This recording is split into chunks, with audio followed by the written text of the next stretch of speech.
Good evening.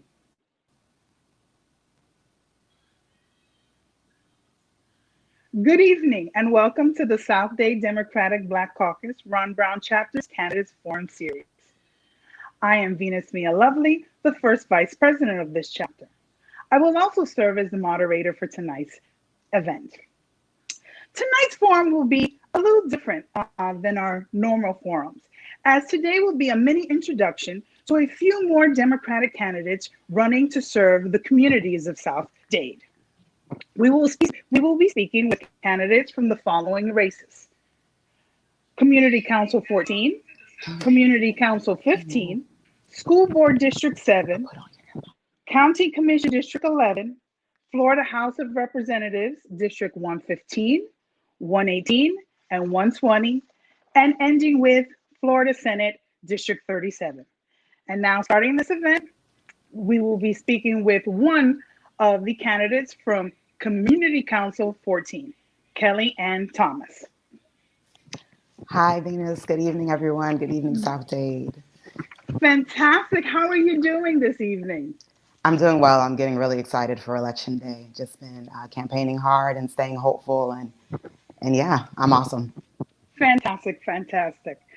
As many of you don't know, Kellyanne Taylor does have a candidate, but unfortunately, this forum is just for Democratic candidates. So with that being said, Kellyanne Thomas, can I call you Kellyanne? Kellyanne, yeah, yes. Okay, fantastic. Okay. Even though I do know you, but I just want to make Kellyanne, sure. Kelly, just either is fine. That's me. Wonderful. Well, Kelly, tell us a little bit of something about yourself that's relative, but that a lot of people don't know. I will say something relative to me that a lot of folks don't know is that I had the privilege to lead a 300-person protest at the Homestead Migrant Camp for Unaccompanied Children on Mother's Day 2019. Being a mom and just caring so much about immigration, I was really honored that they asked me to do the chant leads in English and Spanish, just to bring awareness around the facility. And that happened in our own backyard. The largest migrant camp for undocumented kids in the country was in Homestead. It was an injustice that we felt passionately about. And I was blessed with the opportunity to lead the chants in English and Spanish for the protest. Oh, that is fabulous, fabulous information. Also, for community council, a lot of people don't know that there's different sub areas. Can you tell us a little bit about your sub area and why you chose to run and be a candidate for this? Sure. I'm a South Dade girl, to be honest with you. When I moved to Florida, I moved to the Naranja area. Went to high school in the area and ended up in Kendall. But Community Council 14, sub-area 144 is South Miami Heights, schools, and Princeton areas. I'm running because I just feel passionate to lead my new community of South Miami Heights. Wonderful. Good to know. Now we're going to get down to the nitty-gritty of the questions that we have for the forum. With that being said, do you think developers should be considered for variances to be able to add more housing units? It depends. It depends on the plan for the development as a whole. It will definitely be something that me and my fellow council members, if I am elected, will discuss. It just depends on the details. But regardless of what the applicant variances have, we have to hold them accountable and make sure it's to the standards that we currently have. Fabulous. How do you feel about single family homes being converted to daycares that keep popping up in the residential areas? I feel that daycares are an important part of our community. I like to think of South Miami Heights as a village, and certainly I feel that as long as the daycare owner is following the proper guidelines, I think it's a wonderful opportunity for folks who actually live in the community, have their young children go to a daycare facility, which is in walking distance. There are many communities that have no lighting. How would you address this? I would, as community council, the best I understand, as community council, excuse me, I'm the liaison to the commissioner, and the commissioner has a large district. District 9 is the largest district in the county, right? And that person may not be in touch with every single nook and cranny of the district. So what I would do is advocate to the commissioner that, hey, this particular area does not have proper lighting. We need to take care of it. There are many times that violations like easements and illegal structures come in front of the board. How would you handle these items? I would be as impartial as possible. Again, as a community council member, a quasi judicial district. We need to put rule and regulation in for all laws. I would definitely make sure that that applicant, whatever violation it may be, is held accountable and fixes it as soon as possible because we need a safe community. Many constituents don't know the scope of the community council member. If you were called for an immigration problem or traffic citation or even a hole in the street, how would you handle this? I would say, wow, community council, they think that I have a lot of power. But what I would do is, again, community council just deals with zoning and land use regulations. I would direct that person to the proper elected official. If it's an immigration at a federal problem, I believe that would be their senator at the Congress level. If it's a parking ticket, that would be a different entity from me. But I would definitely thank them for making me, as their elected official, aware of their issue and direct them to the appropriate department. Now, going back to a little more of a common concern, tell us what you think your best impact might be for the community of South Dade. My best impact, that's a wonderful question because I've been thinking about what type of tenure I would like to have as community councilwoman. My best impact as an activist and organizer, political education is very important. So I am on the council impartial figure, right? I'm neutral, but my best asset would be giving visibility to community council and providing political education on what we really do so folks know why their community is changing. Well, thank you so much. Now we're going to give you 2 minutes to close out so then the community can know a little bit more about you. So take the floor. Thanks, Venus. Again, I appreciate this caucus chapter to give me the opportunity to come before you to share myself. I'm Kellyanne Thomas. I am a South Dade girl. I'm a working class mom. I entered the movement in justice circles in 2014 with the police violence murder of Michael Brown. That is something that really activated me to be a part of my community. So I've marched, I've protested around police violence, around affirming Black women in their important state in the community. I've been organizing for the past 2 years before I took a leave of absence with the new Florida majority as a political organizer in South Dade. I've worked on campaigns such as Andrew Gillum for governor and passing historic legislation with Amendment 4, which extends voting rights to disenfranchised citizens that are returning from prison to our country. And now I want to step up to the next level to be your councilwoman. Community council is so important. This is your direct local advocate for issues when it comes to zoning and development. And seeing is that South Dade is changing with the rise of with the rise of housing costs and gentrification that's slowly hitting our communities. It's really important that when developments come down here, that they are responsible, that they are equitable in affordability, that when developments and new projects happen, that they actually impact and they give us better quality of life. And also, as councilwoman, I would hope to advocate to the next commissioner, whoever they may be, on operation programming when it comes to parks and the police and fire, because our citizens just need a better quality of life. I feel that as a citizen and as an activist, I've noticed that we lack a lot of important things like access to transit. There's a lot of gun violence in the area. So I would want to be your direct local representation when it comes to these issues at the commission. So again, thank you for having me. My name is Kellyanne Thomas. I'm running for Community Council 14, Sub Area 144, which covers South Miami Heights, Goulds, and bits of Naranja. Thank you. No, thank you, Kellyanne. And I look forward to hearing more from you. And I know you will continue, no matter what position you have, will continue to serve the South Dade community. So we thank you. Thank you. Next up, also for Community Council 14, but sub area 146 would be Mr. Steve Green. Good evening. Good evening, Steve. How are you doing? I'm doing fine, and I'm enjoying beautiful South Dade hot, humid weather. I think we all are. I think we all are. With that being said, tell us something about yourself that's relevant, but not really known. Well, most people in this area know me either because I've been active as a campaigner for many of our progressive candidates. They know me as a farmer who's been very active in the farming community, currently serving with the U.S. Department of Agriculture. They know me as a biologist, emeritus professor of biology at University of Miami, and a conservation biologist. They don't know that I was a civil rights activist many years ago.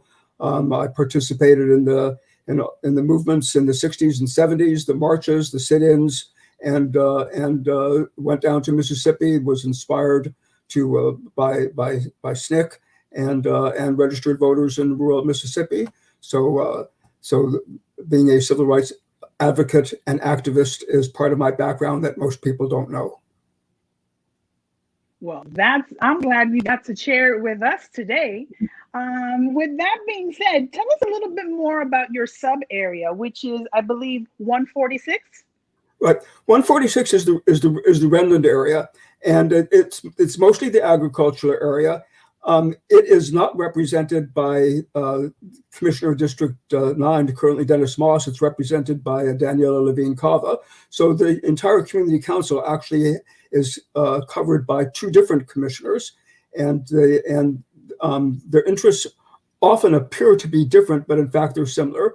There is very little difference between whether you live in a rural farming area on 5 acres or you live in a nice residential housing area on a quarter acre or less, or in an apartment.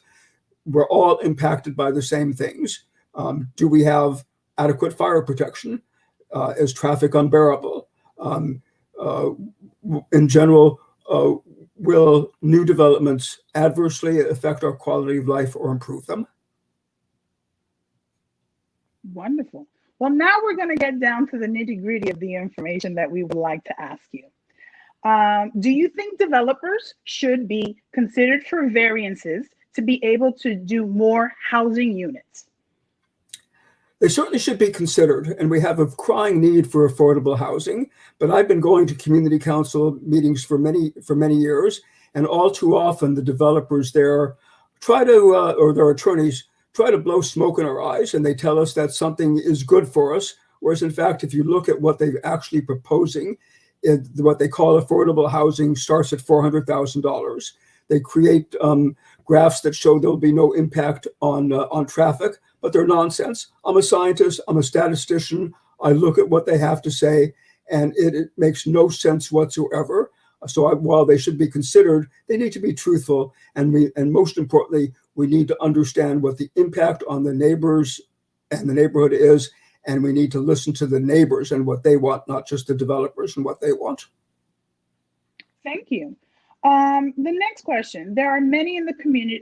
There's many areas in the communities that have no lighting. How would you address this? Well, the first thing I would want to know is, do they want lighting? And I love talking with people. I would go door to door. I would make phone calls. I would ask the local neighborhood associations, what do you want? Once I determined what they want, I would bring it before the community council as a whole. The community council not only listens to the possibility of variances in zoning, but it also can advocate for changes needed in the community.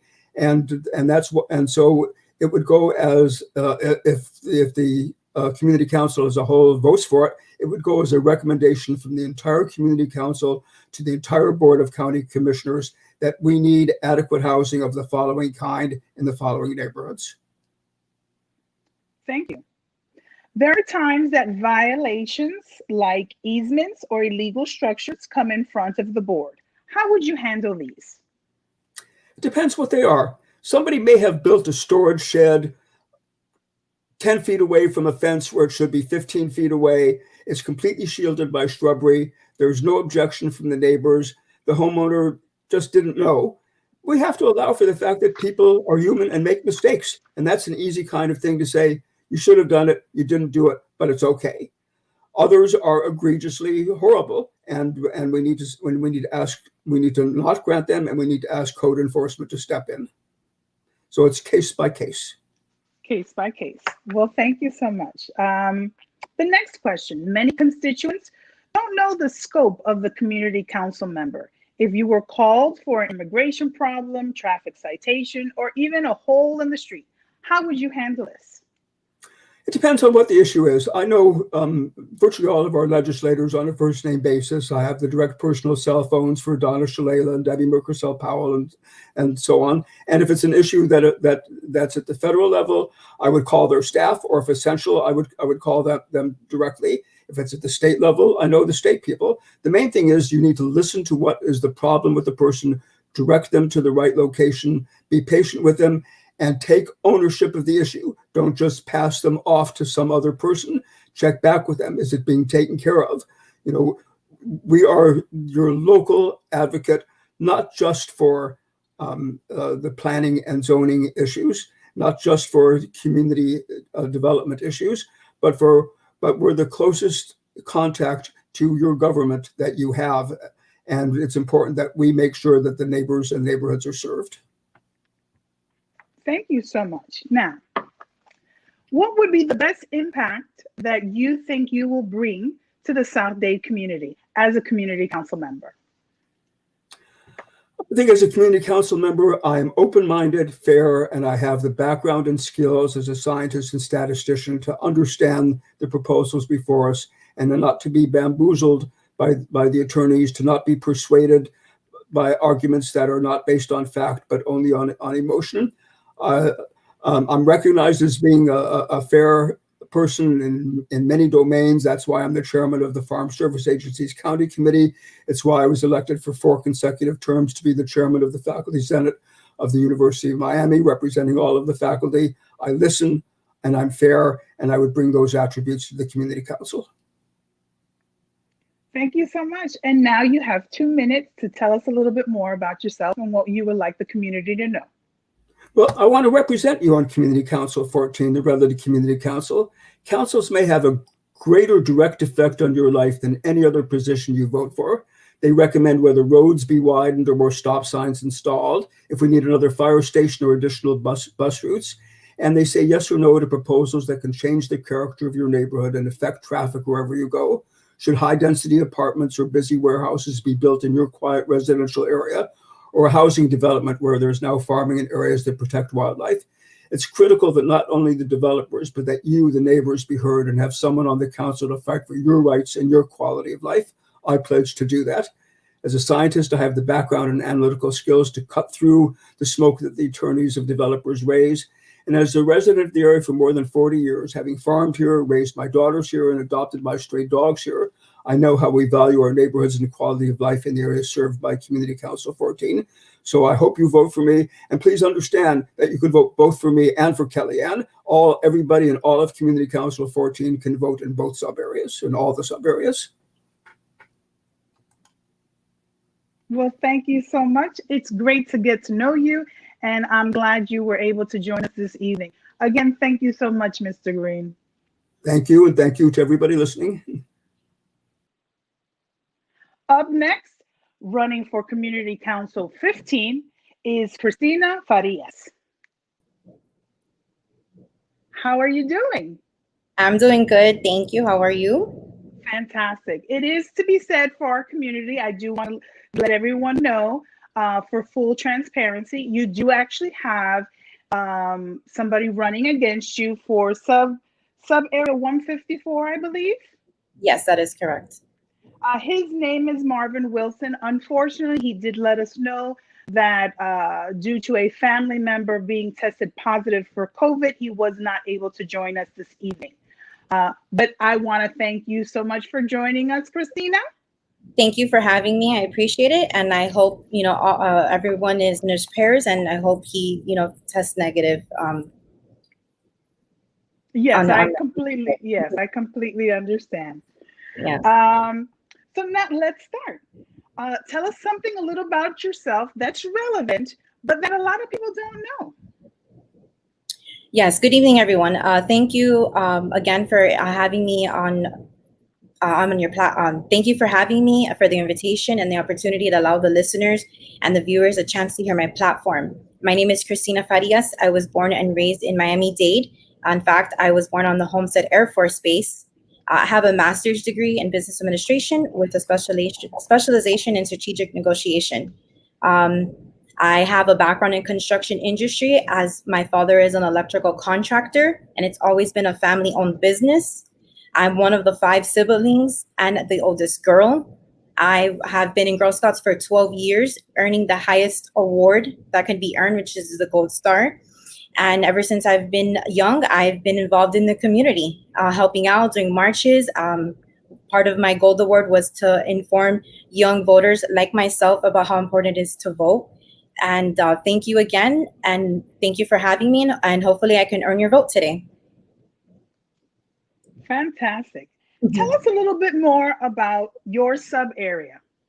Yes, my sub area is 154, and it covers Naranja, Leisure City, Redlands, Princeton, and the Goulds district. Now let's get to the good old questions that everybody wants to know. Do you think developers should be considered for variances to be able to add more housing units? That's a very good question. Investors buy property knowing how many units can be built on it. In the circumstances where families are growing, there's times that it's going to be needed for an additional structure to their home. So I do support those variances. Thank you very much. Thank you. Next question. How do you feel about single-family homes being converted to daycares that keep popping up in the residential areas? Daycares are important. However, that's a loophole that needs to be closed. It's of safety. It's number one for everybody. Not only that, but it leads to more traffic to the surrounding neighborhoods.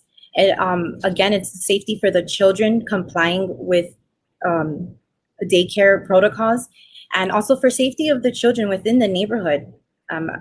It's important for them not to have for the daycares, to have to comply with certain things.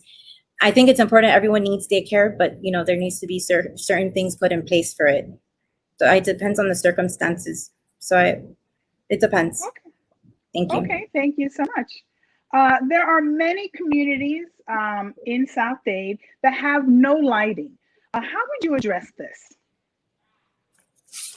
Well, lighting is super important. It's a safety issue as well, and I would be advocating for it. I'm in construction, so for me, safety is a number one priority. And for that being said, any other future community developments to implement lighting in their infrastructure. Thank you.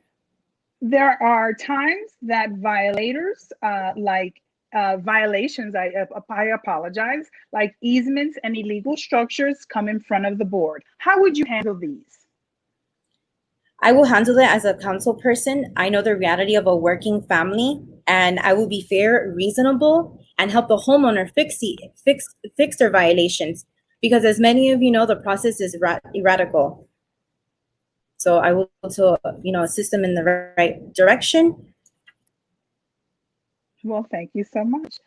Many constituents don't know the scope of the community council members. If you were called for an immigration issue, traffic situation, a hole in the street, how would you handle this? Yes, that is a very good question that everyone does have, that they're not aware of our duties, but that doesn't mean you turn the people away. As a community member, I will connect them to the proper offices to help them resolve their issues, and then afterwards follow up to make sure that they're helped and they're happy with the services that we're providing. Thank you. Well, now we want to know how are you going to be the best impact for the South Dade community? Thank you. Yes, the best impact my apologies. Yes, for that, I want to make sure that a community stays a community. I want to also make sure that with the mixed use and commercial areas are being built properly within the community's needs and not in the special interest. As a native Floridian, I was born here, and especially at the Air Force Base where I was born at, it's a duty but an obligation to serve my community. Being in the construction industry, I'm going to be that watchdog to ensure that the community needs are met. Well, thank you so much. And before we wrap up, we do give you 2 minutes to tell the community a little bit more about yourself and what you would like them to know. Yes, I feel I'm the best candidate in the race because I bring my experience that requires to understand how and why we need proper infrastructure. I deal with developers and representatives on a daily basis, so I swim with the sharks and know how to still get the job done. I want to make sure that our community stays exactly that, a community. So I'm humbly ask for your support and to vote for me in your next councilwoman for District 15. Thank you. Well, thank you so much for joining us, Christina. It's a pleasure. I look forward to seeing what you do with what happens in South Dade. So good evening. Good evening. Thank you. Up next, we're going to have Dr. Marie Flor Lindor. She is running for School Board District 7.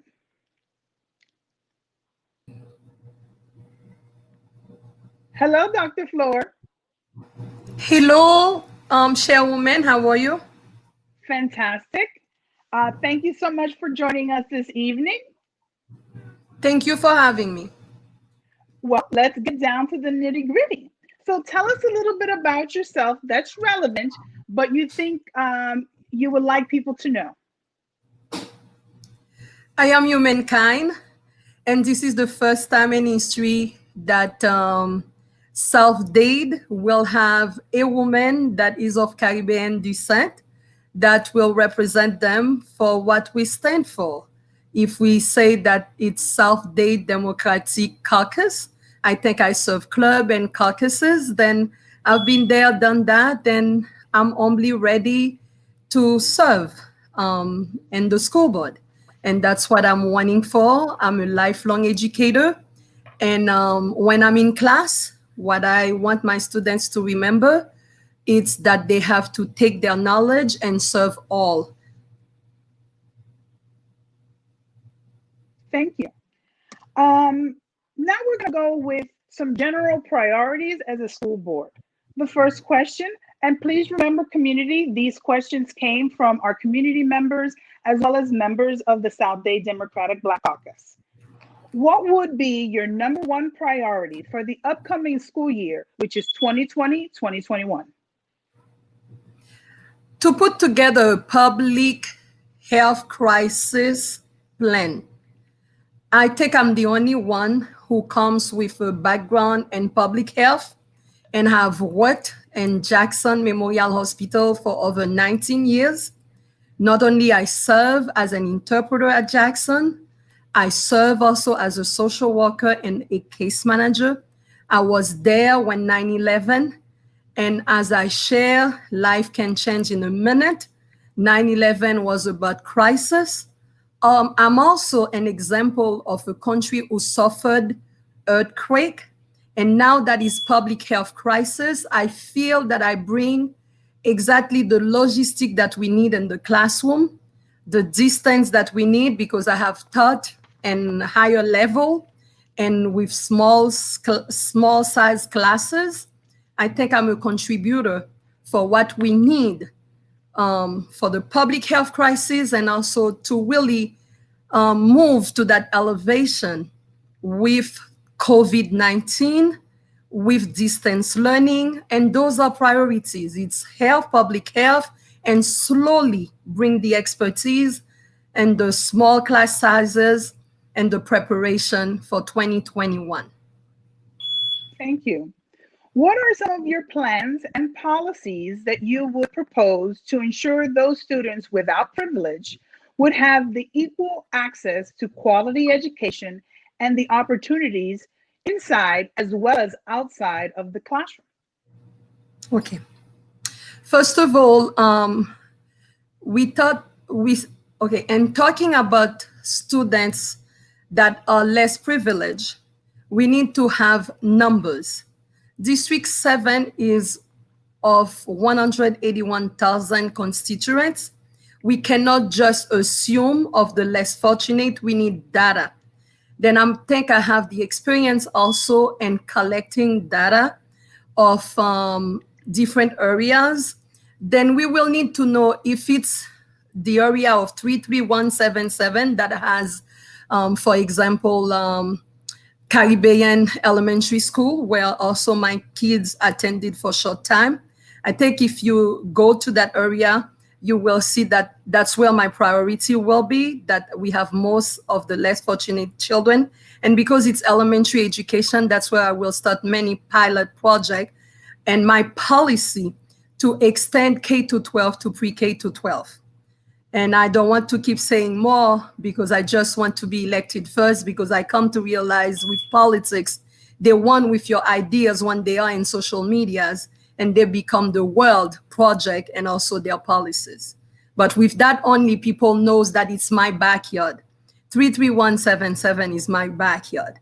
Then I know it very well, so 33170 and I know District 7 very well. I've been living there for 18 years.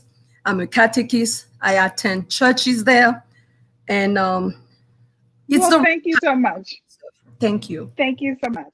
The next question: what resources and services beyond academics do you believe schools and the community should provide to support students' well-being and help them achieve? The resources are from the small businesses. I'm a small business owner myself.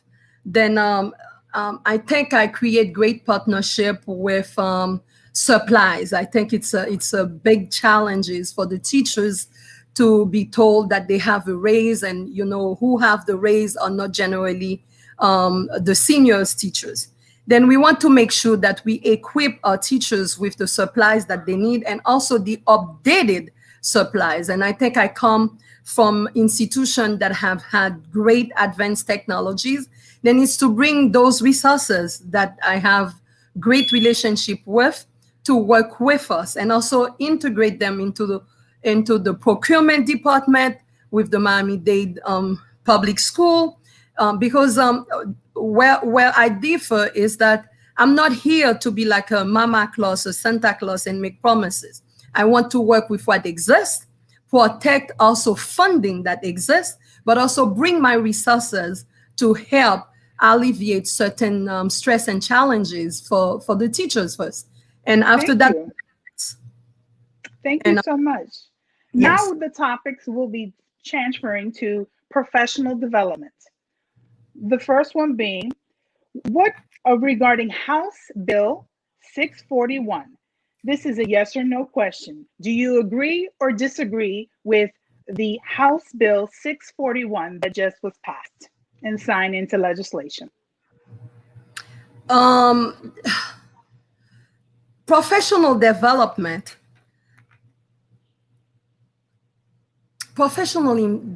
has not been taken into consideration. It has been to the discretion of the school board administrations and also the principals. Then for me, I would include the principals because they are not part of the House Bill 641. Then I want to, for the first time, be that elected school board members. I've been principal of the day and I know the event and that breakfast, but I want to bring a committee to bring the principals on board. Then from there, assess their level of education, also welcome their feedback to see how they can be instrumental in the curriculum. And then from there, blend the rest of the team and create a core approach from principals to lead teachers, and see also where promotion can come there. And that's professional development will not be just a question of technology, but internal resources. See what is it that Venetia, that is a principal for over 20 years, can bring to me that is a new principal for the past 2 years, because District 7 does have some new principle of the for the past less 5 years. Thank you so much. The next question is, how would you help Miami-Dade schools retain highly qualified teachers? The way I just said, um, principal, lead teachers, and also them bringing back their innovation. I remember at one point I was burnt out at Jackson in one position as a case manager. Then I did the proposal for a program called the Adherence Program that helped Jackson receive millions with the HIV and AIDS program. Then with this, I myself, with my ideas, earned a new salary because I was creative. Then retention also comes with people individual capacity, people to contribute from their knowledge and also from their creation, because not everybody learn or transfer themselves or profile themselves only academically, because some teachers are also talented, they are artists, and they bring other things to the table, and that's the way that I will make the difference. Fabulous. The next question that we have is, should the professional development courses that are currently provided by the Miami-Dade School Board be revamped to increase the effectiveness for the teachers? Yes, some of them are really outdated, and some of them do not meet the current life now that we live in. Like the history, an history teacher, for example, in Black History Month, does not teach about the independence of Haiti. And also today is Jamaican Independence Day. Then we want a professional development that reflects two things: cultural diversity and also civic engagement, which is not a dialogue that I see happening in Miami-Dade County School Board. I see with the passing of George Floyd, everybody's talking of racism and racism inequities that will exists and will continue to exist, because racism has all to do with prejudice. We have racism among Blacks, we have racism among parties, among groups. Then I'm more into cultural diversity and the program of professional development and also travel exchange. I come from a perspective where we as faculty, that's why I'm a proud member of the Association of Faculty of Florida. I like to travel, and I'm a former commissioner in Tallahassee. We don't do interstate travels, help them interact of how does a teacher in Miami can interact with a teacher in Tampa. That's part of professional development as well. And those are ideas that I'm bringing to the table that never existed with a school board that has been in existence since the 1980s. Well, thank you so much. The next one regarding policy. You did bring up some issues before. So one of the questions from the community is, school board member for District 1 presented a draft policy for Miami-Dade County School Board, which will be adding multicultural curriculum to the upcoming school year. Do you support this new policy? And if so, do you have any similar policies that will enhance this curriculum? I created a multicultural policy for the North Miami Police. I am more than happy to contribute whether I get elected or not, because in my case, I'm not winning a race for a seat. I ran a campaign for the past 18 months of making education first, because too much politics into the system. And I think it's time to have new ideas, more expertise, some new oxygen, and more inclusion. And when I'm talking inclusion, I'm not talking about race, but I'm talking about someone that can really represent the culture. Whether we are Caribbean, I'm sitting before you, Black, I'm sitting before you, Haitian that have never been represented, then South Dade is about to make history.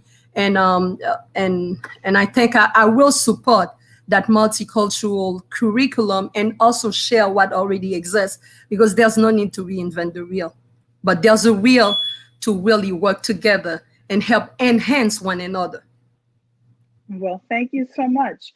The next question is, what are some policies that you would propose to help reduce classroom size and all levels in Miami-Dade County Public Schools?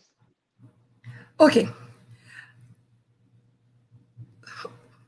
Public Miami-Dade County Public Schools is more than class size, because we become like a shelter for the social economic community profile.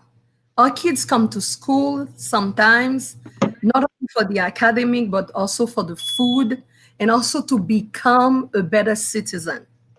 Then there's a need in District 7 for us to not rapidly say that we will change and bring a policy from reducing the class size. I think sometimes it's 31 to 25. Then where would you put those 6 kids? Then I think the most important thing is to not waste also some investment that was done physically. We have some smart boards, because class size has also to do with budget. And one of the things is for me to really know the budget and protect it. Then I want to make sure that we expand also in the size, logistic size, because we're talking about COVID. Then we can have two classes of two sixth graders and small sizes. When we're doing the policy, we need to be well-minded that it's not only 15 kids in one room, but you can have 2 rooms of 15 kids, but same grades. That way you don't also lose the kids in need, because you're doing a promotion and a policy and you're just talking class sizes like 31 to 25, but class sizes policies is more than that. It has to be class sizes and duplication for the same grade to retain your population, to still remain a school district and also maintain jobs also for your staff. Well, thank you so much for that question. Since you also did mention COVID, how do you feel about the new form that is going to be the school board? I do apologize. The school board just released their plan to reopen the schools starting the August 31st, I believe. So how do you feel about that plan, going online first and with the transition? I think they owe me for that, because on July 2nd, as a radio TV personality, I was the only one. It was not CNN, it was not MSNBC. I was the only media personality who did a critique of their July 1st unveiling of the plan, and it is documented in the Broward social network, and it was done in 3 languages. Then I did recommend for them to push forward, because Broward was ahead of us, because Superintendent Wassi had already decided to go virtual for fall. But Miami-Dade County was under more pressure, more government pressure. And I still compliment them for working with the survey, with the parents, because I'm also a parent, and I completed the survey to go online with my boys, a middle schooler, and also now a senior. And now that I see them listening and also using the evidence-based practice of the survey results, then to push, because also we are in election mode. There's no way that I'm a candidate, I'm a mother, election August 18 for the school to open on the 24th. Then pushing it is a wise decision. And also I applaud them for listening to me and listening to the community and the parents for prioritizing. You know, Chairwoman, you have to take authenticity where authenticity needs to be taken, because if not, you will die. And that's when they're doing your eulogy, they will thank you for that. Then I completely understand. Yes, I want to thank them now for their wisdom on that and making health first. And also, as you can see, it's like there's a plateau now. There are more things. There's a plateau. We are not where we're supposed to be, but there's a plateau now with the cases.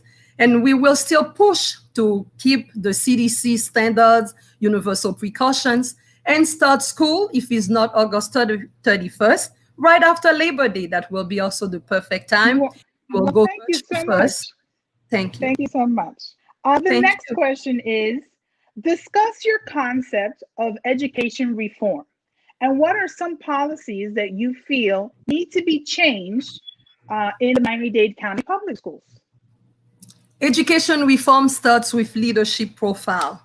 Then the leadership of Miami-Dade County School Board is very conservative. That means every year, every 4 years, there are elections and the people elect their school board members. However, with a candidate like me, one of the policy that, or not policy, first it's a resolution that has to receive the support of the state, is for us to go with term limits. Then with this, people will feel more at ease. Number one, we made that progress with no major power to mayors. Commissioners are there for 2 terms. Then now when we have the school board going 2 terms of 4 years, then nobody is making the school board like their final destination or their forever political career. We will be living as role model, as educators. Elementary is 4 years, middle school 4 years, seniors 4 years, then we serve 4 years, then we go for a referendum and an election, we get our 2nd term, and that policy for me, it has to happen because it will inspire the many generations to learn and also be part of the changes. Yes, thank you so much. The next topic is regarding school safety. What will you be willing to defund the Miami-Dade County Public School Department, Police Department, to divert some of these funds into hiring new teachers or academic support or in any other area? I don't believe in the word defunding. And also, as you can see in my back, the color orange is a reflection. I choose my colors with purpose. The orange is already my participation with Mayor Levine, that was the mayor of Miami Beach, who led our first walk to Congress for gun safety. Then not only as a community advocate, I've been many times in Tallahassee fighting for against gun violence, and also a contributor for the resource officers in the school, because they had several meetings with the Miami police and from Stoneman Douglas. We worked very hard to bring those resource officers into school. Then I'm a strong supporter of the resource officers in our schools, because not only for Career Day, they establish a good rapport with our children. And also, COVID will go away and you will still have someone that is mentally ill that will come and do something cuckoo in our community. Then I will assess the budget of the police officers and also make some proposition for more money in mental health, with also clinical social workers that are in that area. And also for the record, the crisis social worker for Jackson in 2011, then I do know the need for mental health in our school. I don't take new teachers because now there are many substitute teachers that are not working. Thank you so much. Thank you so much. The next question the community would like to know is, do you support the hardening of schools versus law enforcement? Yes. Yes. Law enforcement bring a level of intimidations, and also we are still in a healing process with the many lives lost with the Black communities. We can welcome that with more dialogue and how we will do it as well. Thank you. The next topic is charter schools. Do you support for-profit charter schools? No. Okay. I will even work on a policy to put a freeze on for-profit charter schools, because that does not exist. Because those that exist in the district, I knock at 10,000 doors for the past 18 months. I campaigned hard because I wanted to know my community needs.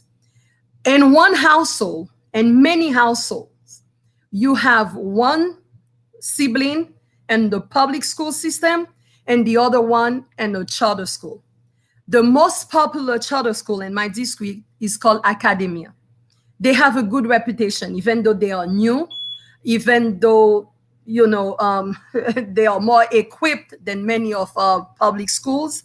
But I tend to listen more to my parents. Then I will create a policy to put a freeze for my next 4 years for no more licenses to charter school, for-profit charter school. Non-profit charter school offers an international academy that I like. Well, they have the languages, and it's something that the community needs, and it's a reflection of the community where at least they have French, they have Hispanic, and now I can come and encourage Creole. Fantastic.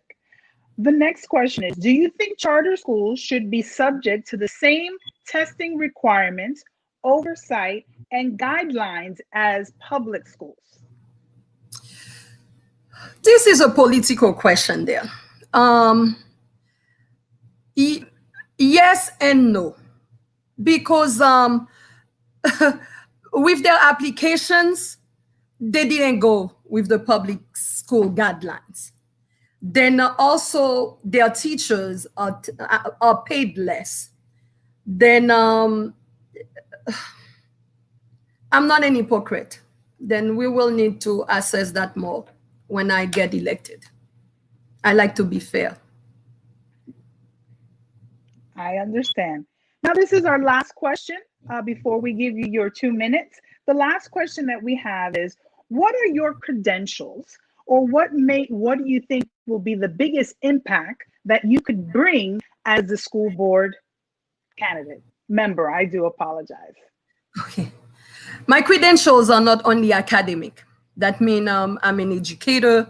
I've taught kindergarten. I taught in Kiddie Wonderland in Hialeah. I'm a lover of the third graders. I'm also a higher education professor at Miami-Dade College, a lecturer at Berry University. I'm a Berry alumni. I've taught also at Brown Mackie College and many colleges, and I'm very proud of that. Academically, I'm the best candidate, but it's not the academic that makes me the more credential. I am 100% humankind, and I am now the cultural diverse candidate that District 7 needs. District 7 needs for our Haitian children to be included, for our Black children to be included, for our African American children to be included, also our Latin American children to be included. Not only speaking the language, but understand the culture. I was born in Haiti. I was raised in Puerto Rico. Then I don't think there's any candidate who can bring Caribbean and the flavor of the Hispanic culture better than I am. Well, thank you so much. You still have your 2 minutes that you can add to whatever you would like the community of South Dade or District 7 School Board. Please, you have the floor. Members of South Dade community, I am the example that it takes more than an endorsement of the people who love you to really lead. Because when I did not receive the endorsement, I was, sad, but I'm thankful for that opportunity to connect with you, because I think today you can see that there's nothing better in life than love. Love is the expression of what you do for the career you choose and for the leadership you decide to pursue. I love education. I'm passionate about it. I've been in Miami for 28 years. I could have won for state rep, for Congress. I helped 41 people get elected, from president, governor, to councilmen and women. Now, my time to be elected is simply to be a voice, an inclusive voice for the Black boys and Black girls of South Dade, and for South Dade to really be on the map. We have not been on the map the way we wanted, because you have not have a taste of the Caribbean and Miami-Dade County Public School to enhance our history and to bring cultural diversity that is most needed at this time. Thank you for letting me, with my humility and my name Flor, to not be spelled F-L-O-O-R, because nobody can step on me, but to be a flower in South Dade that can blossom for you. Well, thank you so much, Dr. Floor, for joining us this evening. It really is a pleasure of having you, and we do wish you the best. And we know that no matter what comes your way, you will always be continuing to support the members and the community of South Dade, as well as School Board District 7. Thank you so much. Go South Dade. Up next, we're going to be speaking to a few candidates that are running for I do apologize, for Florida House of Representatives. First up will be House District 120. Hello. Hello, Clint. How are you? I'm doing very well. Thank you for having me. I'm really pleased to be here. No, thank you so much for joining us. Tell us, before we get into the nitty-gritty of some of the community questions, tell us a little bit about not only yourself, but District 120. Sure. So my wife and I moved to Key West from Tampa in 1998, over 22 years ago, just because we love the Keys. We're vacationing down there often. My wife is a 28-year public school educator and the current principal of the May Sands Montessori School. I run a digital marketing agency where I've been for the last 21 years. And together we have two beautiful young adolescent daughters, Skylar and Zoe. I've served on the Florida Keys National Marine Sanctuary Advisory Council for 12 years. I termed out. Most recently, I was the chair. I'm running because, like most of you, I'm very outraged at what's been going on at our state, and I want to effectuate some change for everybody. Fabulous. You did mention a lot of things about the Florida Keys, but a lot of people don't know that House District 120 also encompasses some areas of South Dade, or as some people say, the deep down South. So can you tell me those areas that you cover? Sure. So House District 120, as you mentioned, is all of the Florida Keys and part of South Miami-Dade. It covers Homestead, Florida City, up into Princeton, and then west all the way to the Redlands, almost actually all the way to Naples, a little short of that. So it's a very large district. I thought it was one of the largest in the state, but there's actually one in the Panhandle that's a little larger.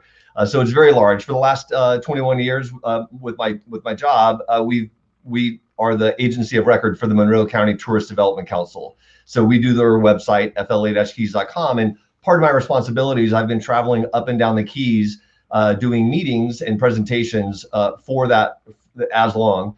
I've been a member of every chamber, the Business Guild, Lodging Association, Attractions Association. So I really understand, the issues that are important down here. Most importantly is our environment. In both South Miami-Dade and the Florida Keys, we are the canary in the coal mine for sea level rise. And our state still doesn't have a plan to address climate change and sea level rise, which is just baffling to me that they still deny science. And frankly, that's where we are right now as well with the pandemic, is science denial. I understand where you're coming from. Now we're going to start with a little softer question. It's called our icebreaker question. Tell us something about yourself that's relevant that not a lot of people know. Thank you. That's a good question. When I went to college, I took an introduction to philosophy, and that really got a passionate started in me for philosophy. I was introduced to a philosopher, Immanuel Kant, and he had something called the categorical imperative. And just to kind of summarize it, it's really universalizing your actions. And to give an example of that, imagine that I had a piece of paper in my hand and I wanted to litter it, just throw it on the ground. You may not think it's a big deal, just one piece of paper, but what if 7 billion people, everybody in the world, decided to throw a piece of paper down at the same time? Well, that is a problem. And so I like to look at life and the decisions before me, from everything from telling the truth and being honest to the actions that I take, to universalize those. What would happen if everybody did that? And there's been a lot of thought leaders like that throughout time. You've heard of seventh generation, make decisions now, and what are the ramifications of those 7 generations later. So it was really impactful for me, and I learned a lot taking philosophy. I highly encourage all students to do so. Oh, well, that's great information. Thanks for sharing. Our first topic will be about housing. Regarding the Sadowski Trust, What are your plans to help stop the draining of these funds? And are you aware of the SHIP funds? And how do you, well, I do apologize, how it is being appropriated within your district? I can repeat the question because I know I fubbed it up a little bit. No, thank you.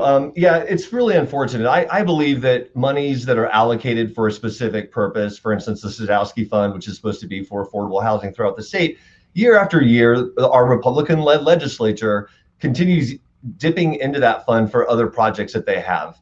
Most recently here, which is most outrageous to me, at the end of the last session, 2020, our legislature and governor gave a tax refund to the state's largest corporations to the tune of $543 million. At the same time, he line item vetoes over $1 billion in projects, many of which apply down here. Took out $10 million for the Florida Keys Stewardship Act, affected food pantries, real social programs that people need.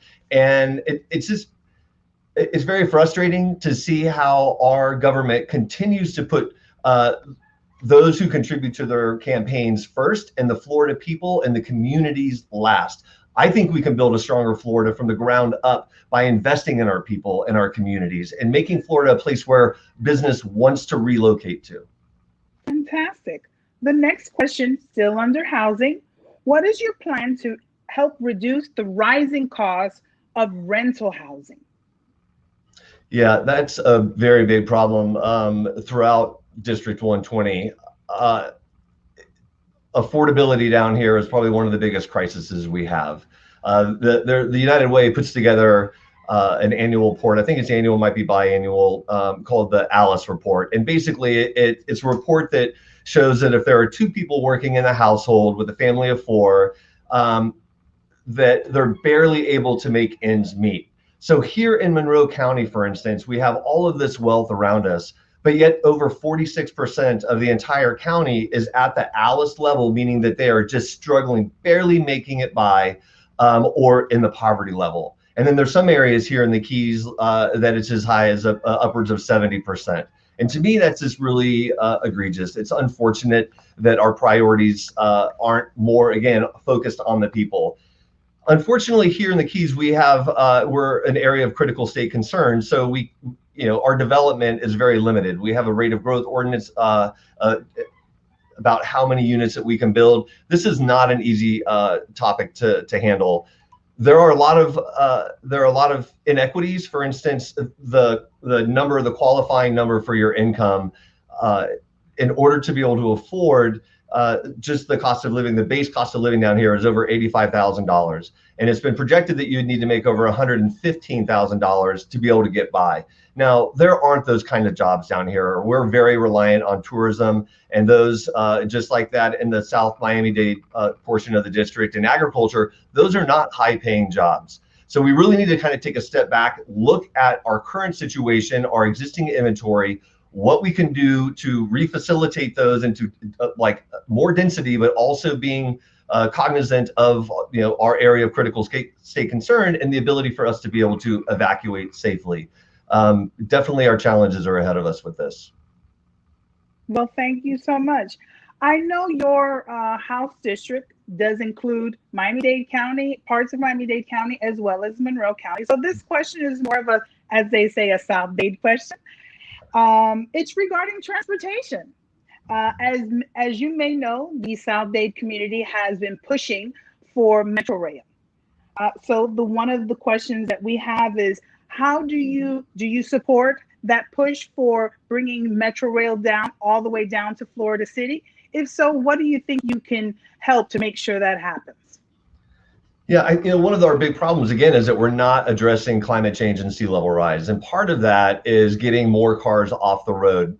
When I was an undergraduate, I happened to go to Boston College. I worked my way through school, full-time jobs, Pell Grants, didn't have anybody to cover that for me. But they have an amazing public transportation system there. For 2 years while I was there, I didn't even have a car. I just rode my bike or took the bus or the subway. And it is a very vibrant community. I fully support expansion of public rail and more public transportation throughout our state. When Rick Scott came into office, he denied billions of federal dollars. The federal government was going to build a speed train, and he denied that money because he did not want to be on the hook for having to maintain the cost of operation after it was created. And to me, again, that's very short-sighted. So yes, even here in Monroe County, we have a huge traffic congestion problem. We need to get cars off the street. We need to be looking at our environment and solutions to become more green, and certainly public transportation is amongst those. Thank you so much. The next question is regarding the topic of education. Research shows that high quality early learning is critical to children's educational success. How do you plan to prioritize early learning in order to ensure that all children in your district, which would be House District 120, and the state is ready for schools? Yeah, well, you hit it on the head there. Early childhood education is so critical for their overall development, and we need to have more widespread pre-K adoption, as well as childcare options for people. There's a big problem with not being able to afford childcare, and as I mentioned earlier, you'll have two people in a family working very hard just to barely make ends meet. So I fully, in fact, more so, I think that public education is so important that I think that upon graduating high school, that we should be able to send our kids to college and not have them end up at the end of that 4 years with student loan debt that's going to burden their upward mobility.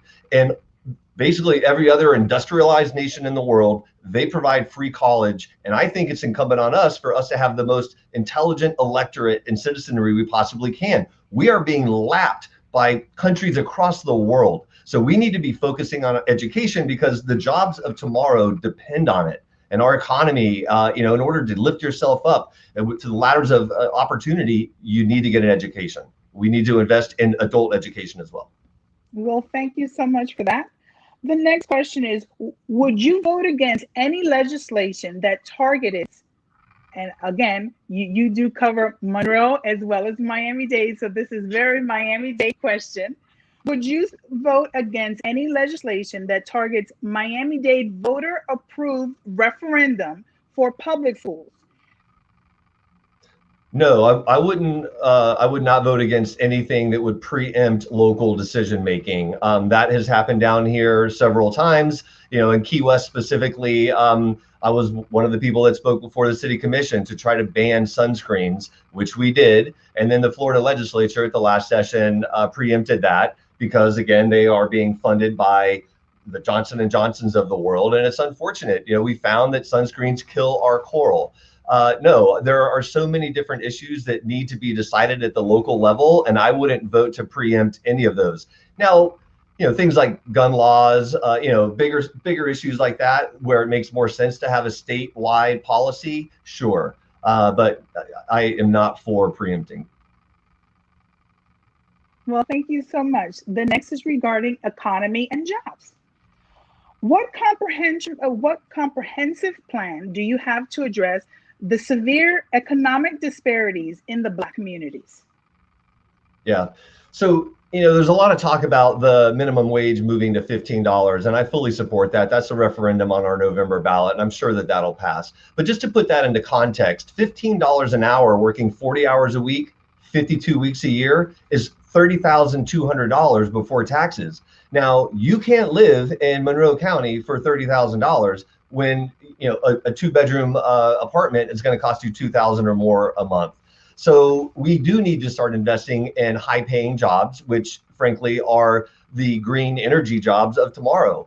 We can no longer ignore this climate change, sea level rise, existential threat that is facing us down the barrel right now, and we have our heads in the proverbial sand. So I think that we can start investing in other technologies, future technologies that are high paying, and again, re-educate our workforce for those specific jobs. Thank you so much. The next question is, of course, very Miami-Dade driven. I'm not sure if it's going to be on the Monroe ballot, but just in case, do you support Amendment 2 that will be showing up in the upcoming ballots that will increase minimum wage from $10 and increase it yearly by $1 until 2020? 2026. Yeah, I do support that. Absolutely. Again, because there is such a disparity now between those that have and those that have not, that it's going to take a while for that gap to be closed. And raising the minimum wage, which right now is $8.56 an hour, you can't live on the minimum wage. I think a minimum wage should be a livable wage. What is that? So if I work for 40 hours a week, I should be able to, rest and be able to enjoy my family and have a retirement at the end of my work cycle. And that cannot happen now. People are working late into their lives until they die sometimes because they can't afford not to. And that's really unfortunate. I think that we need to really kind of look at how, as a society, we treat each other and have a little bit more compassion. Thank you so much. The next topics will be criminal justice reform. African Americans and people of color are overrepresented in the Florida prisons. What legislation would you propose to decrease the prison population in Florida? Which, again, this is another black eye on our nation. We have a little over 4% of the world's population and about 25% of incarcerated people. And when you start looking at other countries in the world, that is just horrific.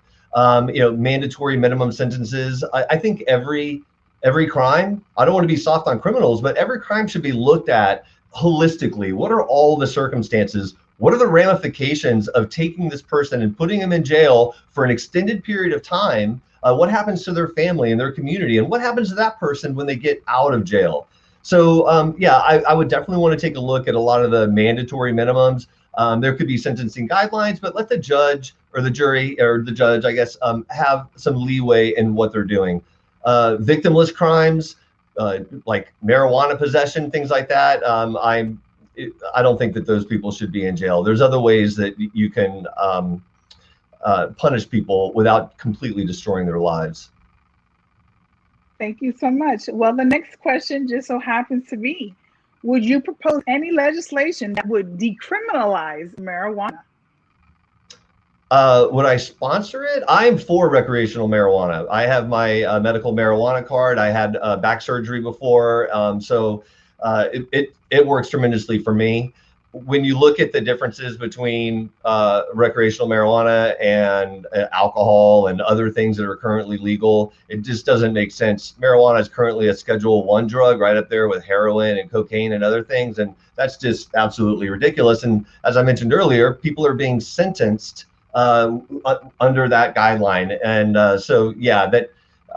if we did legalize recreational, we're looking at probably $150 million in annual new tax revenue.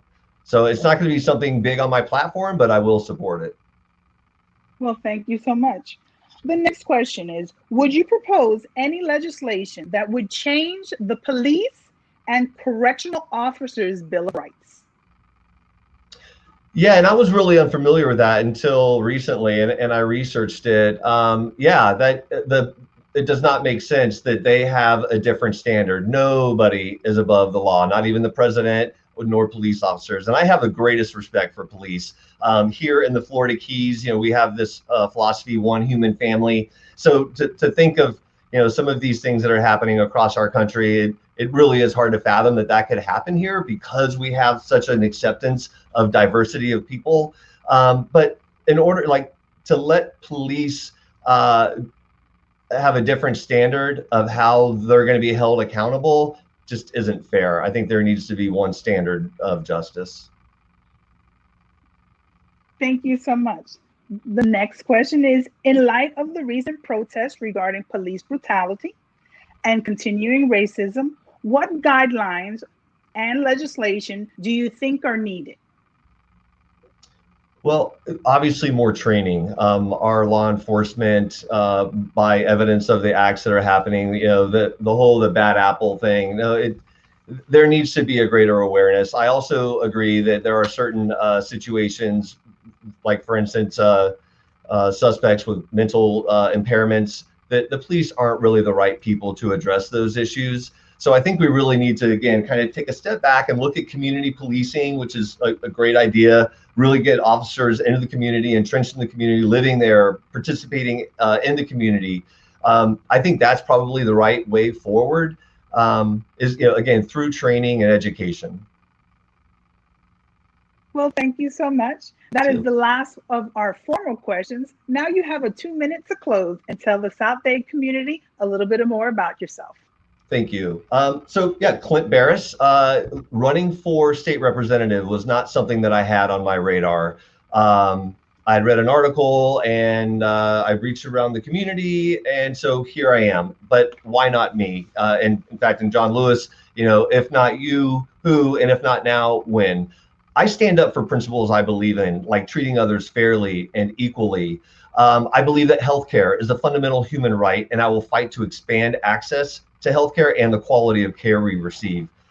We need to invest more in education. I mentioned that I don't think that our kids should go to college Can and you come lower out. AC, please? Oh, I'm sorry. So I've been very active in our community. I've served on numerous boards. I hold truth as one of the highest principles and values. I'm not going to Tallahassee or fighting to go to Tallahassee for myself. I don't want to be a politician. I want to be a public servant. I want to make the world a better place for my children, because right now, with the direction we're going, there's not going to be much left for them.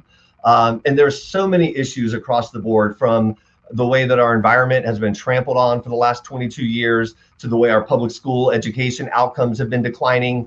There is so much that we need to do. There is too much suffering in our communities and our neighbors. And we need to start, as I mentioned earlier, put people and communities first. And I have empathy. As a kid, I grew up in Central Florida on a farm, and there were times where we relied on food stamps in order to get by. And I told myself then that if I was ever in a position to help others, that I would. And so I am standing up now because this is my time, and I'm going to fight hard for everybody, not just the small elites, the 1%. I'm fighting for the 99%. Thank you. Well, thank you so much for joining us. It has been a pleasure. It has been a pleasure to get to know you, and we look forward to getting to know you more. And good luck during the election season. Thank you, everybody. Up next is House District 118, Ricky Junqueira.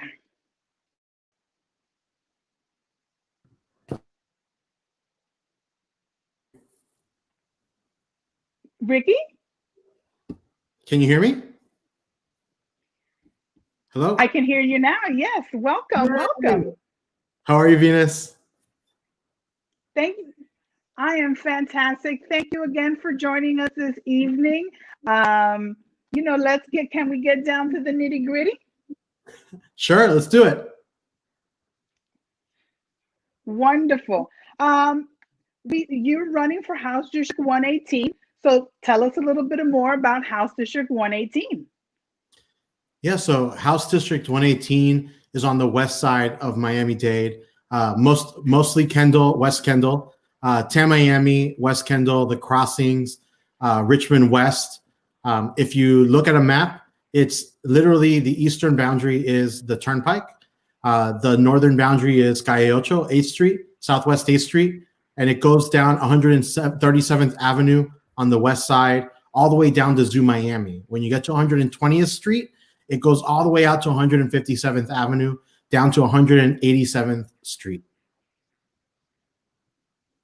Wow, that's really crazy. But it is what it is. So now we're going to start with our right? Now we're going to start with our icebreaker question.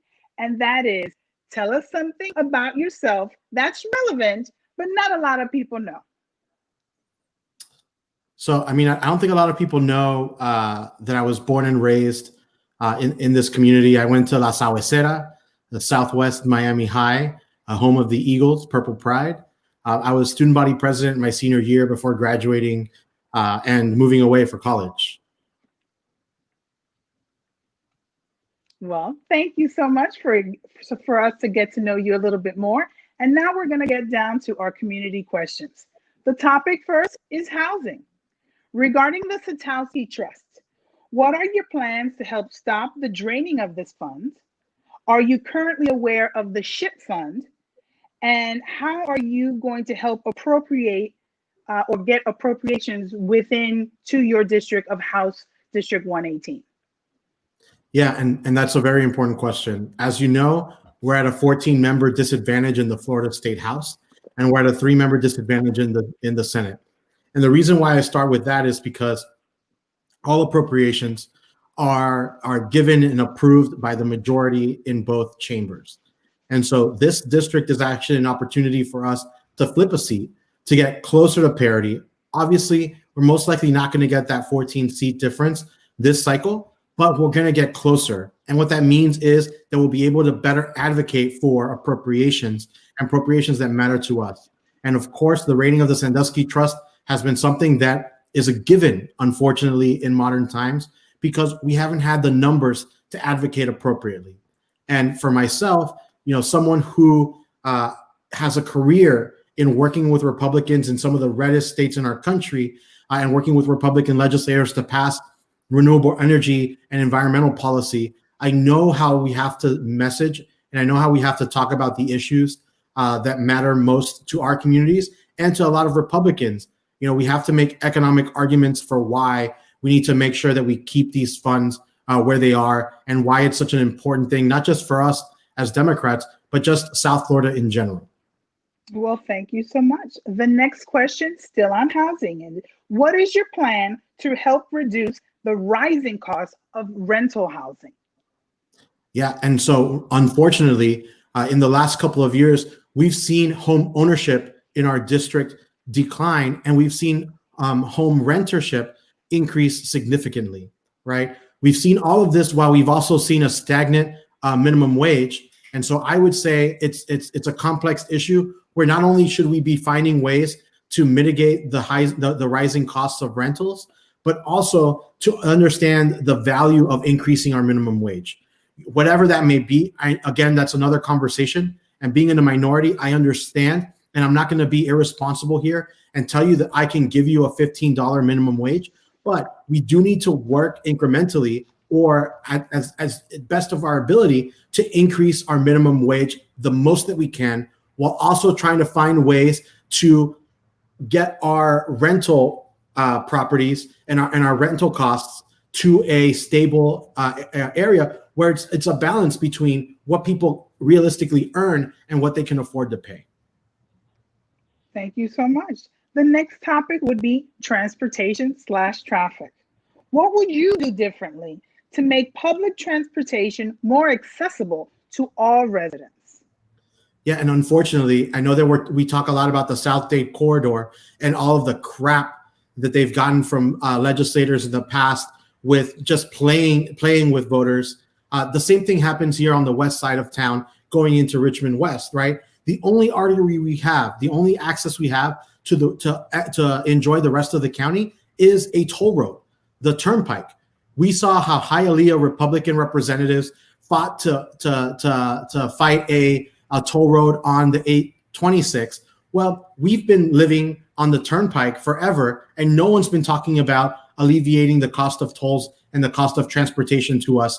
And we also don't have a public transportation option that is reliable and viable for most people.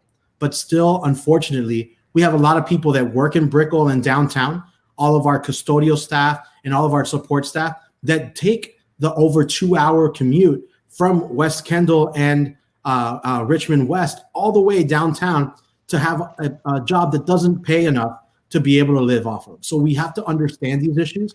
We have to articulate them very, very well, and we have to hold people accountable and bring dollars back, not just for transportation, but for transit.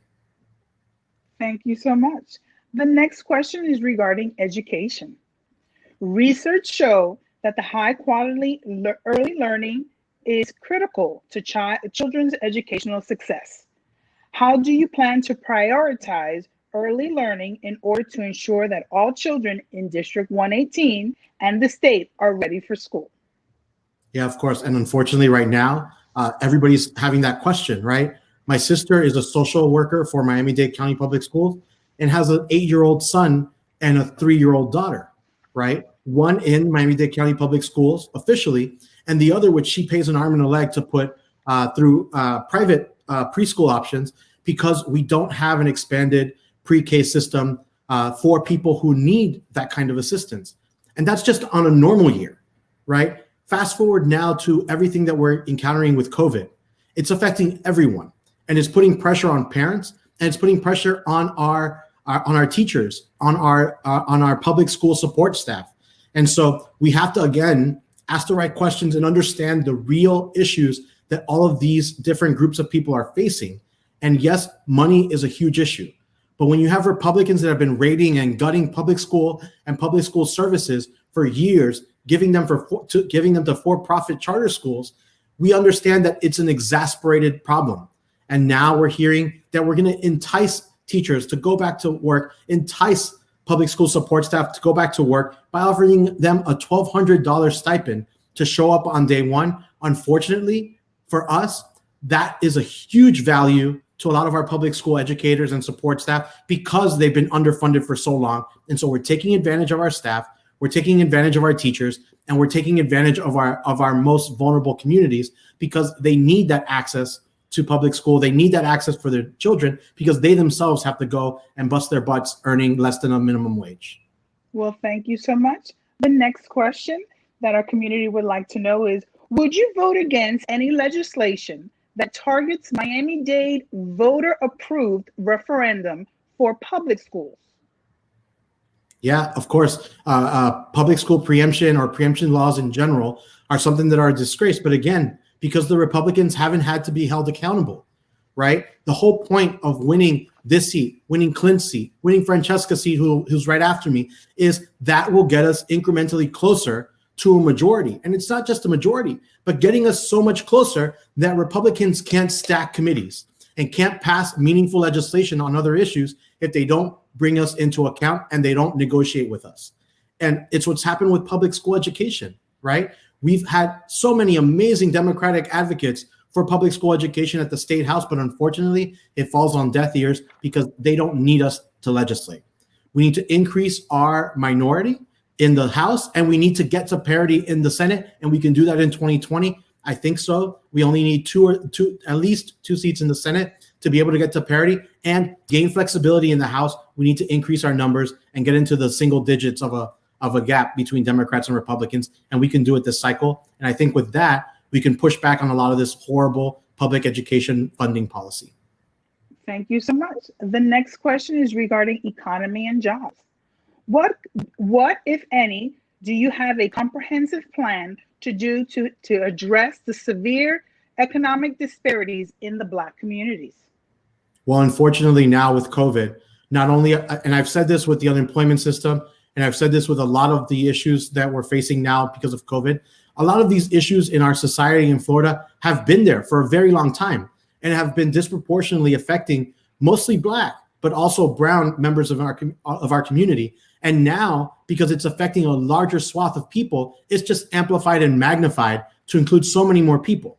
And so the outrage now with the unemployment system and with our economic system in general in Florida is now just exasperated, but it's been there forever, right? We've seen many people go without benefits, being paid less than what they're worth, being paid less than a livable wage. And we need to tackle these issues. And now is the best time to do it because others are hurting as well. Unfortunately, it's taken this extreme to get people to care about and understand the value of making sure that we protect our unions, valuing and ensuring that we fight for sick leave and paid family leave, right? These are issues that before this pandemic, nobody cared about as much. But now that so many more people are feeling it, we can take advantage of that and pass meaningful legislation to not just affect everyone who's being affected now, but everyone who's been affected for years in our horrible economy. Well, thank you so much. Still on economics and jobs, the question is, do you support Amendment 2? That will be coming up in the ballot. That will increase minimum wage from to $10 and increase it yearly by $1 until 2026. Yeah, of course. And again, that's what I was talking about earlier. We have to find a way forward. And yes, that ballot initiative is something that is reasonable, right? You have small businesses just now trying to figure out how they continue forward.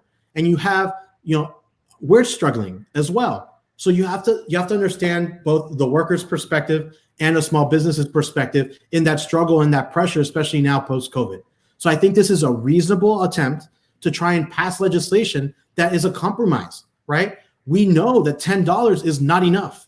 We know that $11, $12, $13 in the years as the dollar weakens, or as we see rent and everything else get more expensive, that smaller dollar amount is incrementally still going to be leaps and bounds behind, but at least it's movement.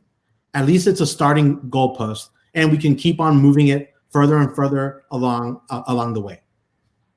Well, thank you so much. The next topic is criminal justice reform.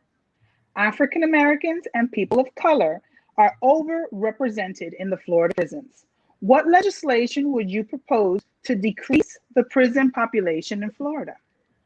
Of course. It's a no-brainer to start with decriminalizing marijuana. And it goes farther than that, right? To say or to think that the messaging is it's a criminal offense, or we're choosing now to decriminalize it is blasphemy, right? So many places across the country, we've seen the value in legalizing marijuana extensively.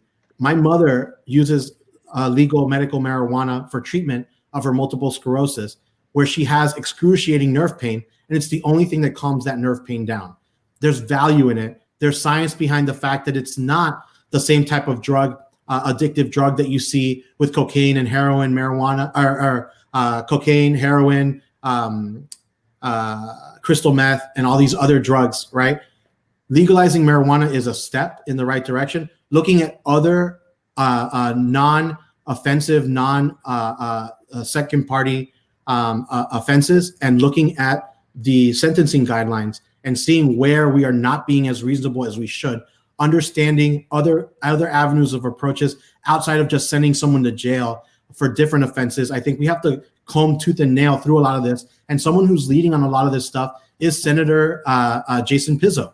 And things that he's doing, again, in the Senate, where we're increasing our majority with an increasing minority in the House. I think we can start to comb through our criminal justice system and comb through our laws and look at places where we can try and find other avenues of approaches to combating a lot of these offenses that shouldn't get to the point where you're having someone go into our criminal justice system and being incarcerated for so many years on something that does not harm anyone.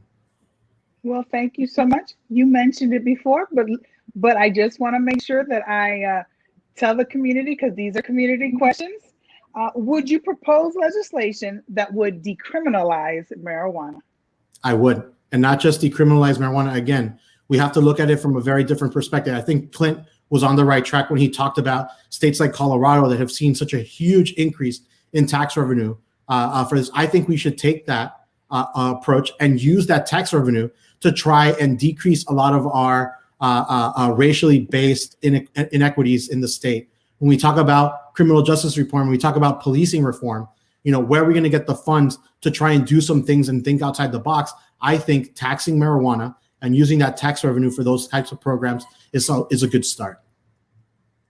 Thank you so much. Our next question under criminal justice reform: would you propose any legislation that would change the police and correctional officers' Bill of Rights? So I think yes, of course.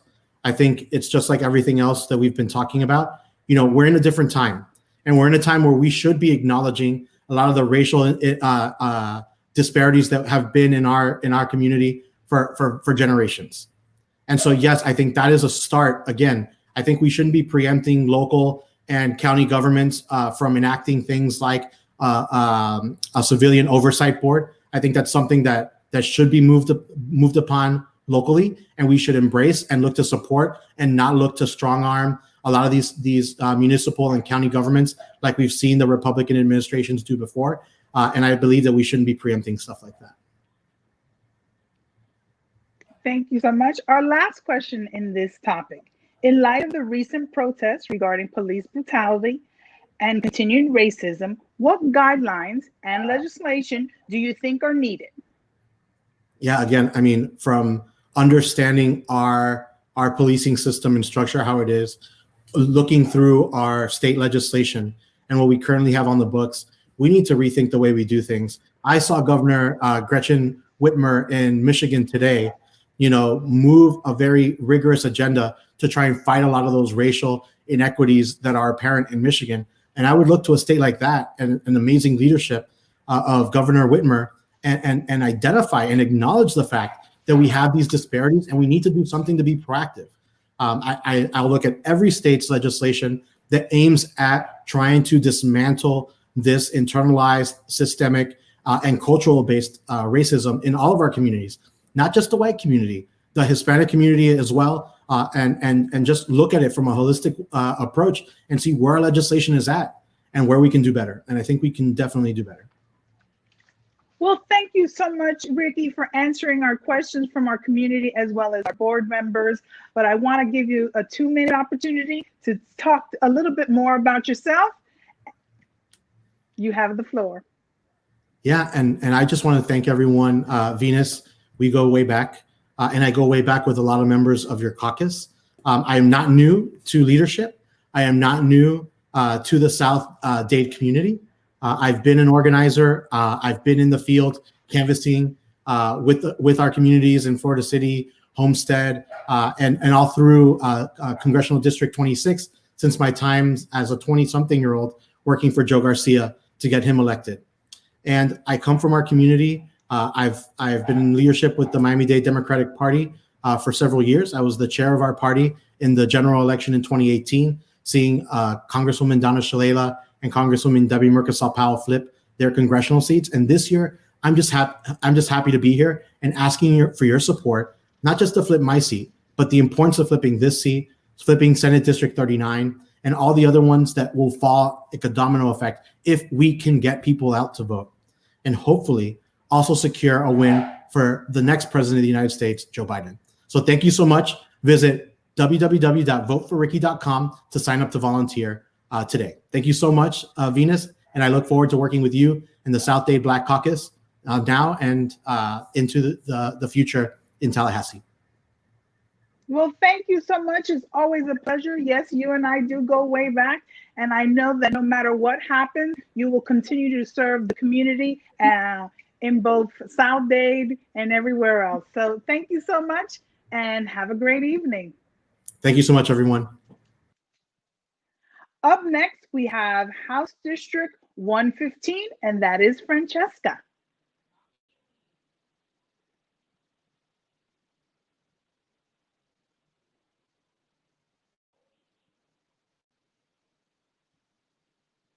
Can you hear us, Francesca?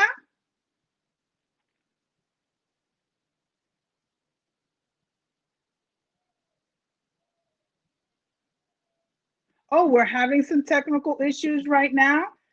Give us a moment. If not, we can move to County Commission District.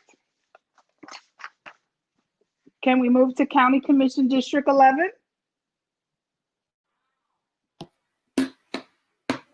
Hey guys. Hello, Representative. How are you? Such a pleasure to be here. How are you guys doing tonight?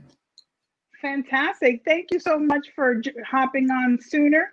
We had some technical difficulties, but we want to make sure that the event is rolling very smoothly. Would it be okay that I call you Robert this evening? Please do. That is my name.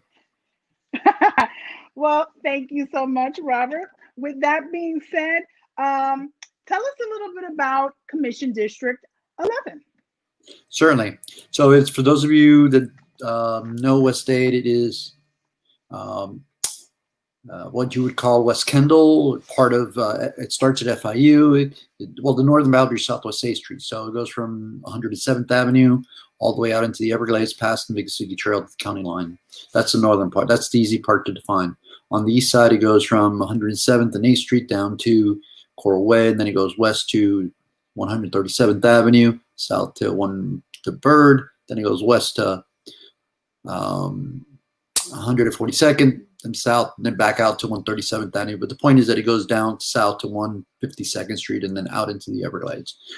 Better way of referring this, From the south, you have Country Walk. You've got the Crossings. You've got the western part of the Hammocks. You've got Three Lakes. Well, not Three Lakes, but Indian Trace, Bent Tree, Lakes of the Meadows, West Tamiami, and again FIU.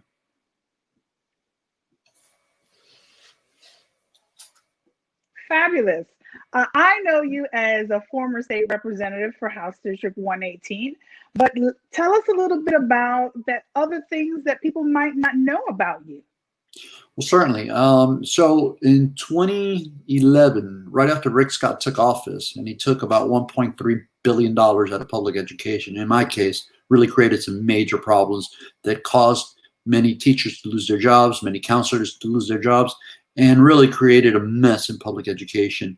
I started an organization called Florida Public Employees to unite public employees with non-public employees. And at one point, we had over 700,000 people membership to that organization. We were very instrumental in pushing back the egregious rating from the legislature of the Florida pension plan. So we were able to save about 1 million people their pensions. I think I'm take great pride in saying that we were collectively part of that. And that's how I got involved into the arena of running for office. Fantastic. Now we're going to go to our general questions that come from our community as well as our members of our caucus. First one is, South Miami-Dade is very diverse in all races and ethnicities. What is your plans to bring these communities together? Certainly. So the first part is having leadership that's there. The leadership is inclusive in the community. I have immense appreciation for South Dade as I've worked the entirety of the county. I spent 34 years in public service, started in the military. I was a young man in the military. We were stationed out by Zoo Miami, just west of Zoo Miami, which is now horrified that they took down the Rock Pinelands. Then I served 26 years in law enforcement, school police, Miami-Dade County Schools Police, and I served the entirety of the county. So I know South Dade very well. I know this is a community that's been left behind, and it pains me that the county leaders have been complicit in this. Many of them have stripped South Dade of opportunities, from the transit to creating jobs. I mean, they're forcing people from South Dade to travel continuously north and east. They basically haven't had them at the table. So although our district is in West Dade, I commit that if I get elected, and when I get elected, the community South Dade will have a partner in our office, as you are part of this community, and together we will grow. So the most important piece is conclusion. Fantastic. The next question is, this pandemic has exposed flaws in our government. In your role as our next county commission, how would you migrate this problem? Oh man, that's a real complex issue. But what we do know is I will not continue in the failed policies that have created a problem. That now it really came. Not only was it instrumental in nearly collapsing our local economy, which the problems. One of the former candidates had mentioned it. You know, COVID did not bring on the problems. They just made the problems worse. We had the problems here long before. I think South Dade is a prime example of it. When I mentioned about lack of jobs, the leadership has not considered what will COVID do? You know, what will we look like post-COVID? So one of the first things I will do is bring the leadership that focuses on needs, that takes into account the medical community, what they are, you know, bringing to the table, the measures that they are, you know, safety and health as a priority, and the measures that they recommend we put in place, like whether it be social distancing, clear, concise, unified messaging with the municipalities, work with them to make sure that we're all on the same page, and the community also can get on the same page. I think when you have the mayor saying one thing, the mayor of Miami-Dade County saying one thing, and the mayor of the municipality saying something else, they're not on the same page, and that creates immense confusion. It certainly has hurt people. It's contributed to the rate of infections, and at the end of the day, it's really hurt the economy. Further hurt the economy. So you'll have, in summary, leadership that's inclusive, leadership that's taking into consideration the stakeholders, that's meeting with the stakeholders, medical community, the community itself, the residents, everyone, in order to be able to create full put forward a policy and then evaluate, reassess, and make the changes where needed so that we can get beyond this problem. Well, thank you so much. The next topic would be housing. As our next county commissioner, how would you expand programs that move renters into homeowners? Well, I certainly would not do what Bobo did, right? What Commissioner Bobo did, or what Commissioner Martinez is the person I'm seeking to replace. Be silent on this, or hold back the money. So whatever money comes from the federal government for renters assistance, I look forward to providing that. But I also seek to advocate. Look, when I mentioned about the problems we're here before, Ricky Junquera, who I was very proud to hear him running for my seat and hear him tonight, he sounded great. I think he's a person that we need to support, just like the candidates that are here, to make sure that they go up to the state. But we need to make sure that Sadowski Trust Fund, and you know that very well, Venus, that we advocate for appropriate use of it. Look, the other part of this is, I don't think we have a problem with housing. I think we have enough of housing in the county. It's the affordability issue. So we come back to jobs. It's interconnectability. We have a need for higher wage jobs. We need to bring back industry. We need to cross-train people. But another piece that I will tell you, and this is something people don't know really, is that when the county offers a bid for development of what they call, affordable housing, really there's only two companies that can bid on those projects, and that's created a problem. They have a monopoly on the pricing of the homes. The other part of this is we have to make sure that we reduce the qualification thresholds. Look, we're at a time, very critical time in the history of Dade County. We need to ensure that we can invest in our community, and if that means that we can either provide assistance, we have to look at the budget, what's there, but we also have to look at what programs we can back so that financially people can get into these programs, qualified to be able to have housing assistance so they can have a decent home. I look at home as a right. We should all have a right to fair housing. We should all have a right to affordable insurance and a good job. And that's something that these guys and the gals in the commission and at the state that we seek to replace, they've just been doing a crappy job at it. I'm sorry, I was going to say something else. I apologize. It's no problem. You're here with friends, so no problem. But still staying on housing or anything, and staying on the topic of housing, due to a $1.6 million settlement with the U.S. Department of Justice, Miami-Dade has agreed to upgrade their sewer system. How would you implement this settlement?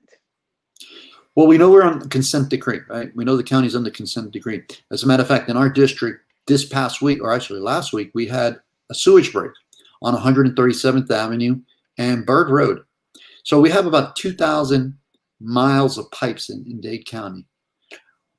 I was told by the Resiliency Office and the Department of Water and Sewer Utilities here at the county that there's a good portion of this drainage system that is decaying. And the county has been pushing back on this. So what I want to make sure is that when these dollars are allocated, because I have to make sure that they're first released, and I'm not sure that they have all been released to the county, but we begin to really put the Water and Sewer Department on task and any other agency that will be involved in assessing and prioritizing the areas where needed now. Let's not push this can down the road, but we need to evaluate. I always say this: evaluate, assess, and really attack the areas that really, really need the most about repair now.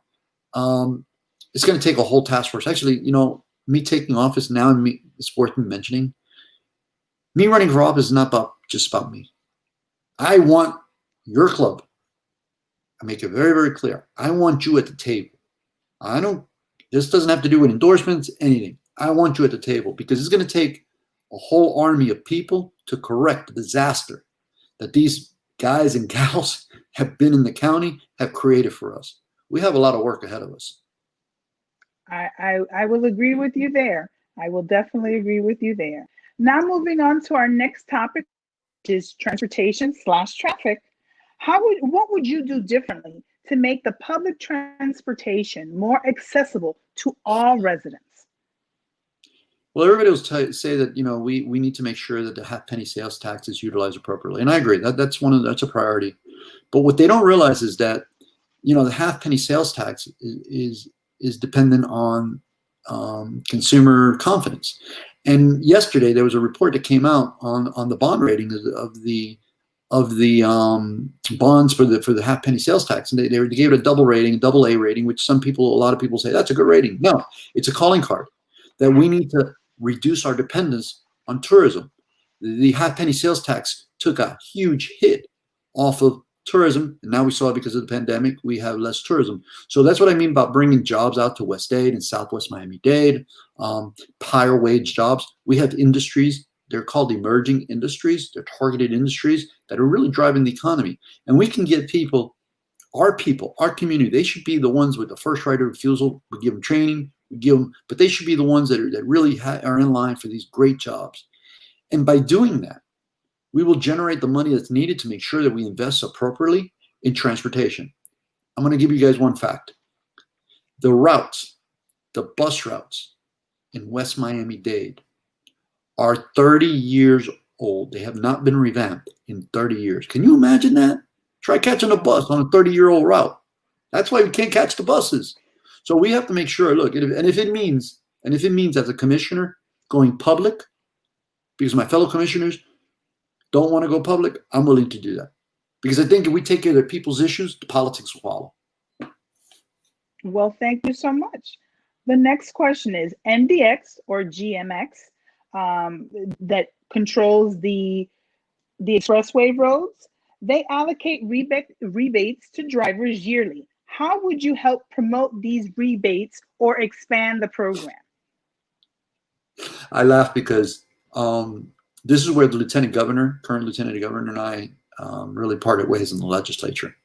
Right now, those rebates are about 3%. Personally speaking, I don't think 3% really does anything for anybody, right? We all are working families, and we need to make sure that MDX, and I've spoken to Rodriguez, the executive director, about this, and then I get elected, I'm going to really push this. I want to make sure.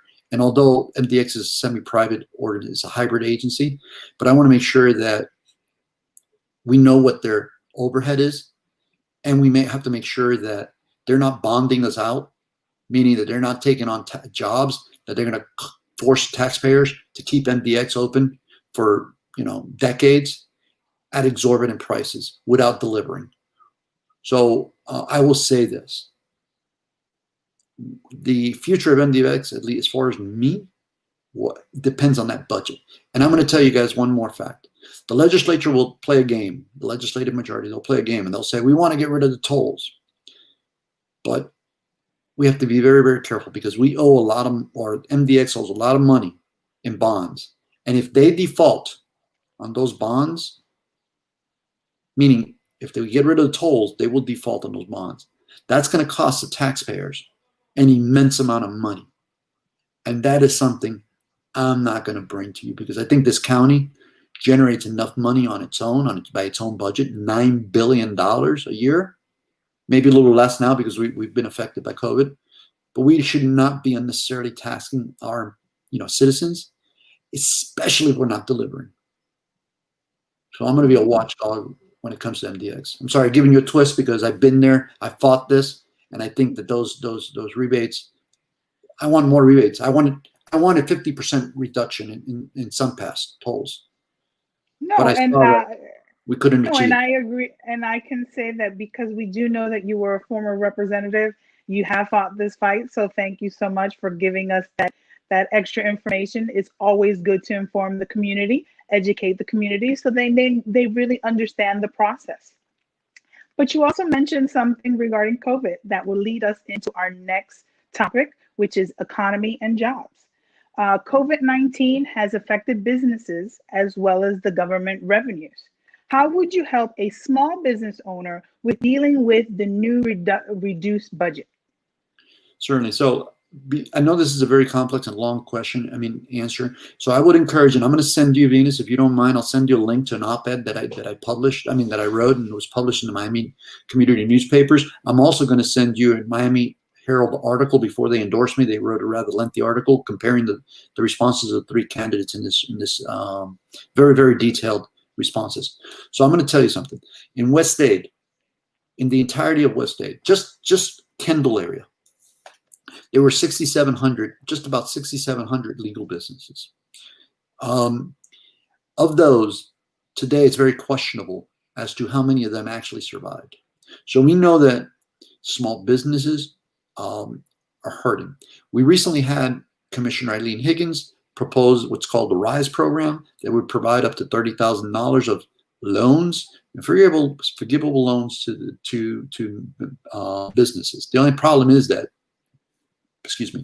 based on the amount of money in the coffers, not every business is going to be able to benefit from that. We saw that with the CARES Act. So what I look to do is, one, see how we can expand that program, but also see how we can back financial programs so that we can help businesses succeed. Because at the end of the day, if a business, a small business, which is the engine of our economy, if they succeed, the better they do, the better we're going to do. And I don't have all the answers, but you know what? I'm going to roll up my sleeves and I'm going to get there with the people that do. And we're going to really push for some changes. The changes that you deserve, our community deserves, and the changes that are really going to make us, strengthen our business. We have the 7th largest metropolitan county in the country with immense GDP. And it's working for who? It's not working for everybody. We got to figure out how to chip away at that and make sure we spread that wealth. Because you know what? I know we can. And I think we can as well. And that actually leads us to our next question. What comprehensive plan, if any, do you have to address the severe economic disparities in the Black communities? My community, our community. Oh man. So look, I've mentioned a few. Workforce development is a big piece, right? Workforce development, investing in small businesses, but we have to make sure that we bring people to the table. We have to make sure. I would ask you, have any of the politicians ever come down to the brown and Black communities and really sat down and asked them, what are your problems? What are your obstacles? How do we overcome these obstacles? I'd probably say no, because I haven't seen it. And the ones that do, very seldom follow up. We really need, and the best part about this election cycle is that we have, with Commissioner Cava, running for mayor, we have 7 seats, commission seats that are up for re-election. My election would be 8 because I'm running against an incumbent. Man, those are a lot of seats of new commissioners that we can have on the dais. That's a time to really create some major change and bring the communities that have been left out. And that, the Afro-American community, the Caribbean community, just the Black and brown, more the brown community. I mean, the Black community has been left out of the equation, man. This is it's not acceptable. No, thank you for that. And that moves us to our next topic, which is criminal justice reform. Over the past few years, there has been a growth in senseless gun violence in South Dade and other parts of Miami-Dade.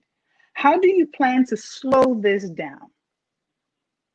Yeah, so we need to look at, in the legislature, I fought against arming teachers, right? Or the stand your ground, expansion of stand your ground. So I feel that that's just, and it's in theory, everything sounds good, right? But when you put it in real terms, what does that mean? That means introducing more firearms into the community. Look, we know we have some communities that it pains me to say, because I can say this because I worked in the streets. I spent 26 years on the street. I know what it is to have a child. I know what it is to have a family member. I know what it is to have someone die in your hands because of gun violence.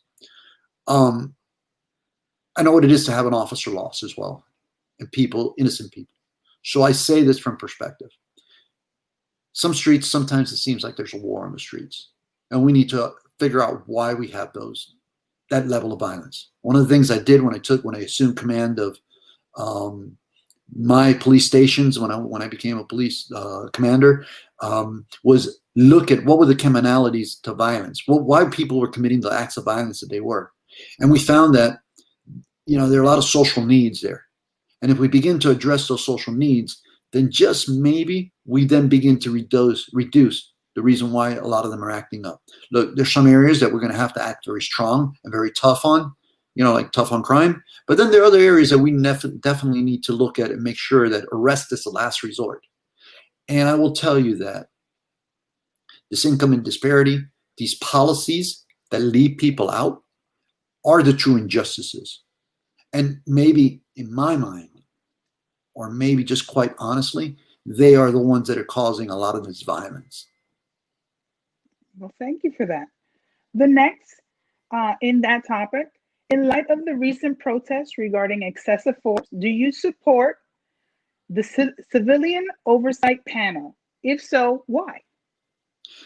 Well, again, speaking from perspective, I ran an internal affairs unit. That's a unit that investigates complaints against officers and police personnel. Look, Miami-Dade Police Department, they have high standards. They do have high standards. And per capita, they have the least amount of complaints, but they're human beings and they do make mistakes. Officers do make mistakes. And most of them, most officers are heroes. But I do not have a problem with extra oversight. I think we all need it. And heck, I would say even the commissioners and the elected officials need a heck of a lot more oversight. But here's what I would like to see. And I was recently asked about the vote the other day where the 5 commissioners got together and they forced the chairs, the commissioners collapse of the oversight board. I support an oversight board, but what I want to see, and I want to be part of this conversation, I hope it's resolved before I get there. But if it's not, when I get there, I want to make sure that we work on this. We have to make sure that we have delineated authority, meaning that we know exactly the scope and the mission of that panel so that we know exactly what they're doing. We have requirements for who will be on the board and we provide them with training, right? So to make sure that we have the best qualified people on there to oversee the investigation. Now, I don't think, and I refuse to believe that there's good justification to deny the public's will. If the public wants an oversight board, we should give them. But we must consider this. It's not just the Miami-Dade Police Department. We have over 32 police agencies in Miami-Dade County. We need to work with the Dade Chiefs, that's the coalition of chiefs, to make sure we have a standard of behavior and a standard of accountability for all officers in our county, as well as a standard in training and a standard of, like performance period. And once we do that, we're going to be a heck of a lot better. And so there should be no problem with an oversight. We can have an oversight and they should be there. But the public should never be denied its majority role. Well, thank you so much. This is our last question before you have your 2-minute closing. Do you support body cameras for all police officers? Yeah, I don't have a problem with that. I think as I said, the devil's in the details. So we have to make sure that we protect the integrity of the recording, right? Some agencies, so you get this footage and then what do you do with it, right? And let's say nothing happens, but you need to recall it maybe 5 years from now. I want to make sure that there's a mechanism in place to preserve every bit of those recordings. I want to make sure that they protect all, because it's not just the officers. Yes, we want to protect the officers from their when they're in personal time, but we also have to make sure that if an officer goes into somebody's house, right? Because you get called to a house and they record something that shouldn't be recorded, or that the person has an expectation of privacy, that we don't violate that person's right to privacy. One of the most precious amendments that we have, constitutional amendments, is the 4th Amendment. And we need to preserve that. Well, thank you so much, Robert Asensio. You have your 2 minutes to tell us a little bit more about yourself and speak to the community directly. Well, I don't know if I made myself clear. So I want to make it very, very clear.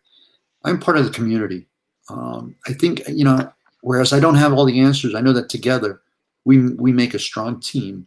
And that's what I'm asking for. I'm asking for a team of people to support me, to make sure you help me unseat a commissioner who has voted repeatedly against our interests. Anyone that wants them, I'll be more than happy to send them to you. I'm going to go ahead and leave my name, my website, my phone number in the chat. But I want everyone that's watching, if you have any questions, please, send me a message. I am Robert Asensio. I'm running to represent our community, to give us a voice that we've been denied on the county commission, a different perspective, a perspective of a working man, a person who's not rich, a person who doesn't have a career that he's going to be going to the county to serve on or enrich. I'm trying to serve because I want to serve my community, our community, and I want to see our county grow, and I want to see people's lives do better rather than hurt. So with that, I say I'm asking for support. But those of you that live in West Dade, or do you know anybody in West Dade, in District 11, please tell them I am number 355 on the ballot. Robert Asensio. Visit my website, robertasensio.com. I'll leave it in the chat. Give me a call. I'm willing to speak and want to hear from everybody. Thank you so much for this privilege. No, thank you so much for joining us. And I'm going to personally say before we let you go, thank you so much, Representative Asensio, for always serving us and continuing to serve us. We know no matter what happens in the future, you will always be part of our community and fight for our community. So thank you so much. Thank you. Up next, we did have some technical issues, but hopefully we can bring her on board is House District 115, Francesca. Hi, thank you. So sorry. Oh, it's no problem. You know We're all in the new thing. So thank you so much for being patient, because we were able to bring you back on. So let's get down to the nitty gritty. Yes. So tell us a little bit about House District 115. Yeah, so House District 115 is Palmetto Bay, Pinecrest, parts of South Miami, and I would say 67th from Palmetto Bay and Pinecrest west, not east, towards the water. That's District 114. And then it goes all the way up to 67th as well, Avenue for South Miami. And then it's Kendall, it's Dayland, Tropical Park, and the whole 826 corridor along 87th Avenue on one end to 67th Avenue, all the way to 58th Street. So it's a beautiful, diverse, very cultural district, which I'm excited to represent. Fantastic. Now, this is our icebreaker question. Tell us a little bit about something about yourself that's relevant, but not a lot of people know. Wow. Okay. There's so much. I've been serving since I was probably 13 years old with Hurricane Andrew. That's how long I've been. That's what sparked my interest in helping the community after Andrew, and we had to rebuild. My family and I, even though we were affected, we went where the Army Corps was there giving boxes of canned goods and water and ice, and we would go help build those boxes together and give it to families that were still either stuck in their homes around different areas of the county, and make sure they have food and water and their essentials. That's a really long time. Did I just age myself? Don't worry, I remember Andrew. Yeah. With that being said, let's go down to our community questions. The first topic is about housing. Regarding the Satowski Trust, what are your plans to help stop with the draining of this fund? Are you currently aware of the SHIP funds? And how do you think you're going to be able to appropriate that funds for your district, which is 115? Yeah, I feel like one of the things we need to do is make sure we're always advocating and have the right people like myself advocating for the use of government funding and tax dollars the appropriate way. So I think making sure that it makes it down to our county and to our cities, and then making sure that it's used appropriately. We can't continue to drain things to just cover gaps in the budget. We have to get creative and find other ways to fill those gaps, like maybe not give some high tax breaks when our budget is in a deficit. So making sure that we actually allocate and bring those monies down to the county, and then work with county and locals to make sure what do they need to help them implement the program to reach the people. We have to work together at all levels and advocate for the resources that we have available to us. Thank you so much. Our next community question is, what is your plans to help reduce the rising cost of rental housing? Yes, rental housing. So I think one of the biggest things is just affordable wages, right? I think one of the things that we go into the housing market, our costs keep increasing every day to live here in Miami, but how much we earn don't. And you have a lot of people leaving. You have a lot of families living together because they can't by themselves afford the housing. So I think making sure that we have affordable housing in any new developments that are also a lot of people are being displaced with gentrification. So where do they have to go? So making sure new developments have affordable housing and making sure that we communicate about those programs and inform the public and make the process simpler and easier to follow, and not a lot of red tape, but making sure people do qualify. And when they no longer need it, that they, we help them move on and find something else and have the next person that needs it. So definitely making sure we have those services available. Thank you. The next topic is regarding transportation and traffic. What would you do differently to make the public transportation more accessible to all residents in Miami-Dade County? Yeah, I was actually kind of surprised with Representative Asensio, future commissioner, saying that our bus plans haven't been upgraded in 30 years. We grow so quickly in housing and developments. It is very hard to try to catch a bus. That's why people don't use public transportation. So I think making sure that we're updating the plans as quickly as we're also developing, I think that's very important, and making sure that we make that as a partnership between developers and the community. I think the other piece of information is moving jobs down to people, especially in the South Dade area, so that people can live and work in the similar communities to reduce transportation, and making sure that we are having the latest, if possible, the bullet buses in the busway system, or improving the bus lines to making sure that people have adequate transportation. But I think incentivizing businesses to moving different parts of the county, especially in the South Dade area, it would really help not only grow our economy in the South Dade area, but also help people not have to commute for 2 hours at a time to make sure that they get to work.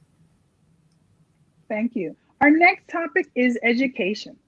Research shows that high quality early learning education is critical for children's educational success. How do you plan to prioritize early education in order to ensure that all children, but especially the children in House District 115 and the state, are ready for school?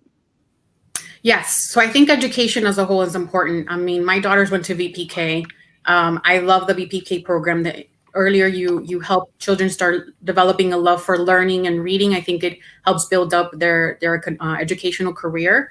And so I think investing in a statewide quality early education program is important. But also, in order for kids to also have a head start, it's not just when they start and see a teacher for the first time, is also investing in the essentials that them and their family needs, making sure that they're seeing a doctor, when the mother is pregnant, making sure that the mother or the parents have affordable housing, they have access to healthcare, they also have the resources to buy their kids the supplies that they need. So it shouldn't just start when the kids are starting school. It needs to start before we having the basic kid needs met for the family, making sure that they have a livable wage, and making sure that housing and food security are also taken care of. So it starts way before that. But I definitely support quality early education programs. And I think we need to up our education system as a whole to make it a 21st century education system. Well, thank you so much. Our next question is, what would you vote against any legislation that targets Miami-Dade voter-approved referendums for public schools?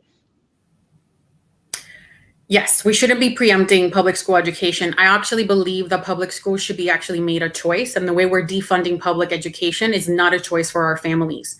And when families cannot have an option to go and have a great education at their community school, it really breaks down our communities. And it also reduces the opportunity for our children and our families to prosper. And so we need to make sure we're always investing and making sure that we make public school education an actual option for families, which right now it's not, in the way that it's being gutted. That our teachers are underpaid. So we're also not incentivizing teachers to stay in the field. So we definitely need to have a lot of investing to do, and we should not be preempting that. Well, thank you so much. Our next topic would be economy and jobs. What comprehensive plan, if any, do you have to address the severe economic disparities in the Black communities? Honestly, education. Education is the key for all Black and Brown families and any minority group for us to get ahead.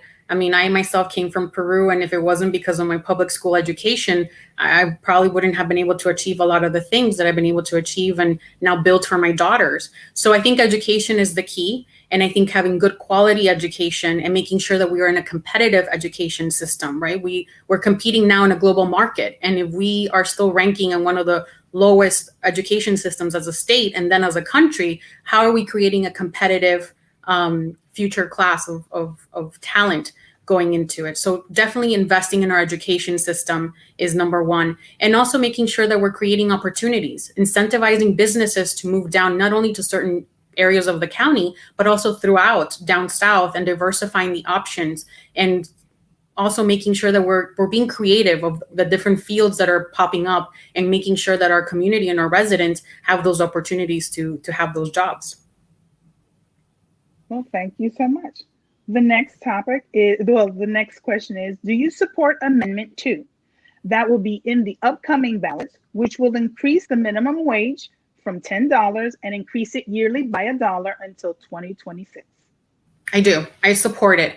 And the reason why is because our costs are increasing drastically to live in Miami.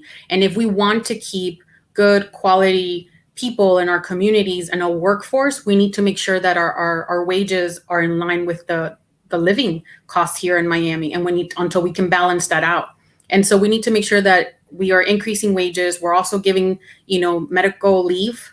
We're also giving the opportunity to families to have affordable childcare. So when you're spending more than 30, almost 50% of your salary on housing alone, that doesn't leave room for much of anything.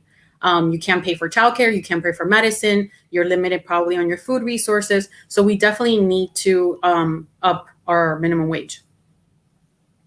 Well, the next topic of conversation is criminal justice reform. African Americans and people of color are overrepresented in the Florida prisons. What legislation would you propose to decrease the prison population in Florida? It's alternative incarceration, as well as reinvesting in the community. My background is nonprofit, so helping think about all these possible programs that we can have to get youth of our streets, or give them alternative opportunities and resources. I think it's important. I can't stress education enough. Education is actually what when kids start getting exposed to education and opportunities, that's when they start seeing a different life for them, and they start seeing what they can do. So I think that investing part of our budget in working with community organizations that are already filling those gaps and giving them the resources that they need to help our children and our youth, give them different activities to do, like sports, arts, sciences, and start building an interest in different fields for them to work into, as well as ending mandatory minimum sentence. I think we need to just make sure that we're giving people an option. We all make mistakes, but sometimes we can't get, the punishment shouldn't be so severe for a first-time offense, depending on the crime, obviously. Our next question is, would you propose any legislation that would change the Police and Correctional Officers Bill of Rights? Yeah, that's an interesting question. I just started learning about that, and it was interesting to me to learn that, there's a different code for that. And I feel like we all need to be equal. I feel like we also need to make sure that police don't have a different law to live by, and that we are building them and giving them the skills and resources and the trust, right, of the people to make sure that they're doing and abiding by the order and the code that they need to do, of taking care, protecting, and serving our communities, and also, us respecting them and authority as well. So it's a mutual level of respect, but we need to make sure that they're also following the same code of trust and expectations of how they should, function and operate, as well as other bodies of our community. Well, thank you so much. That is our last question, but you do have your 2-minute closing, Francesca. So please tell us a little bit more about yourself and what you would like to share with our community. So my name is Francesca Sesti-Brown. I am the Democratic candidate running to flip District 115. I've been living in my community since my family and I moved when I was 8 years old from Peru. We've been living here over 30 years. I'm raising my daughters here, and I love calling South Florida and South Dade area my home. And I've been in the nonprofit sector for over 14 years, helping build our stronger communities and stronger families. And what propelled me to run was in 2018, when we voted to allow to restore the rights of folks that had served their time. And then when it got to the state legislature and our will was not put through and they changed it. And that's when I started doing research about state races. And I realized that there's a huge disconnect between our elected officials and us, the people, and what they think we need and what we really need. And so I was shocked and disappointed, and that's what propelled me to run. And we need to make sure that we have a better education, a public education system, a better environment where we are not depleting our resources, where we're neglecting also our main source of income right now, which is tourism, and also that we have elected officials that put the needs of the people first and not their party or their own personal interests. We need people to represent us that will really be there for us and make sure that they help us and communicate with us. We can no longer let state representatives and the state legislature fly under the radar. We need to make sure we hold them accountable. They work for us, and I look forward to working for you and helping be the voice of our community. And thank you so much for having me. I appreciate your time. Thank you so much, Francesca, for joining us. We look forward to hearing more from you in the future. And we know no matter what you do, you will continue to support the community of South Dade. Thank you so much. Thank you. Have a good one. Last but not least, up for re-election for Senate District 37, Senator Jose Javier Rodriguez. Hello, Senator. How are you? Great. How are you doing? It's an honor to be with you. Thanks so much for having me on. No, it's an honor for us to have you. Let's start with we know we're running tight on time, and we do thank you so much for helping us out with our technical issues and coming on so late. So tell us something about yourself that's relevant, but a lot of people don't know. I don't know if this is something a lot of people don't know, but just because I've been spending more time with them and really kind of enjoying time with my very young kids. I have a son who's turning 3 and who's turning 4, and it really helps, frankly, orient a lot of the advocacy work that I'm doing. You know, anybody who's a parent or has helped raise somebody, I think kind of understands that dynamic. I don't know if that's something people don't know about me. That's not a funny fact, but it's something important I think people should know about me. That's a big part of my life and helps inform my advocacy for a lot of the issues that we fight for together. No, of course. It's always good to know that, our legislators are real people as well. Oh, we just lost Senator Javier. Let's give him a few moments to see if we can get him back online.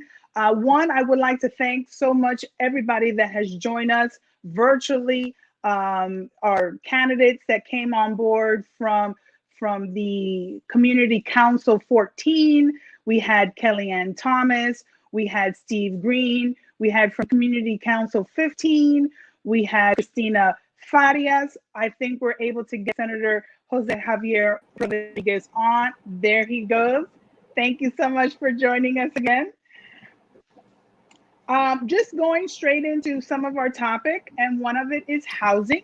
We do know that you've been currently a senator in Tallahassee, and with that being said, our topic of housing is Sadowski Trust. So the internet connection where I am is not great. I don't know if people can see or hear me, but it cut me off, and I believe I'm back on now, but I'm not sure. Venus, I'm not sure if I can. Can you hear me? If you're on. Can you hear me? Can you hear me now, Senator? Yes, Venus. Yeah, I can hear you now. Sorry, the internet connection on my end is not great. No worries. We'll work it out. The next topic is housing. We know that you've been in Tallahassee fighting for housing for a while, but regarding the Sadowski Trust, do you have any plans to help stop the draining of the funds?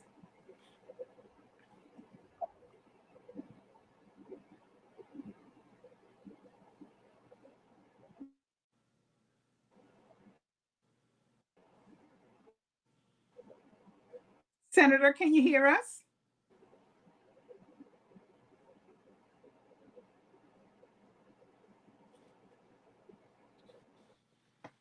Well, what I would love to say to our community is, unfortunately, we do have a bad receptions with the senator. We will be more than happy to try to see if we can get him back. Oh, I think we're able to get him back on. Yes, I think so. Fantastic. No, for the moment, until the internet fails again.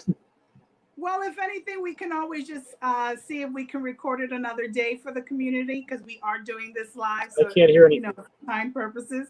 But we do know that you've been working in Tallahassee for a while and you're up for re-election.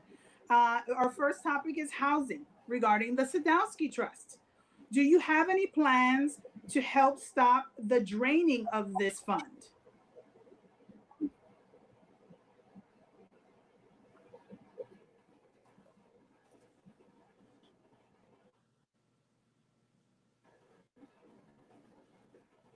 I cannot hear the senator.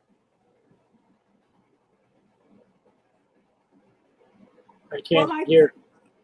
Well, for the community, I will just say that we will have to maybe redo Senator Javier another day, because we all know that we're with our families and we're all coming in different locations. So once again, even though we didn't get a chance to speak to him, I would like to still say thank you to Senator Jose Javier Rodriguez for joining us.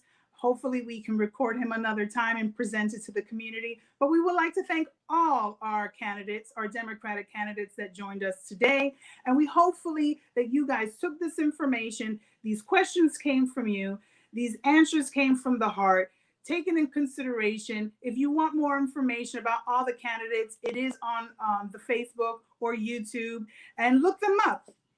So thank you so much for joining us, and we look forward to having you on another forum.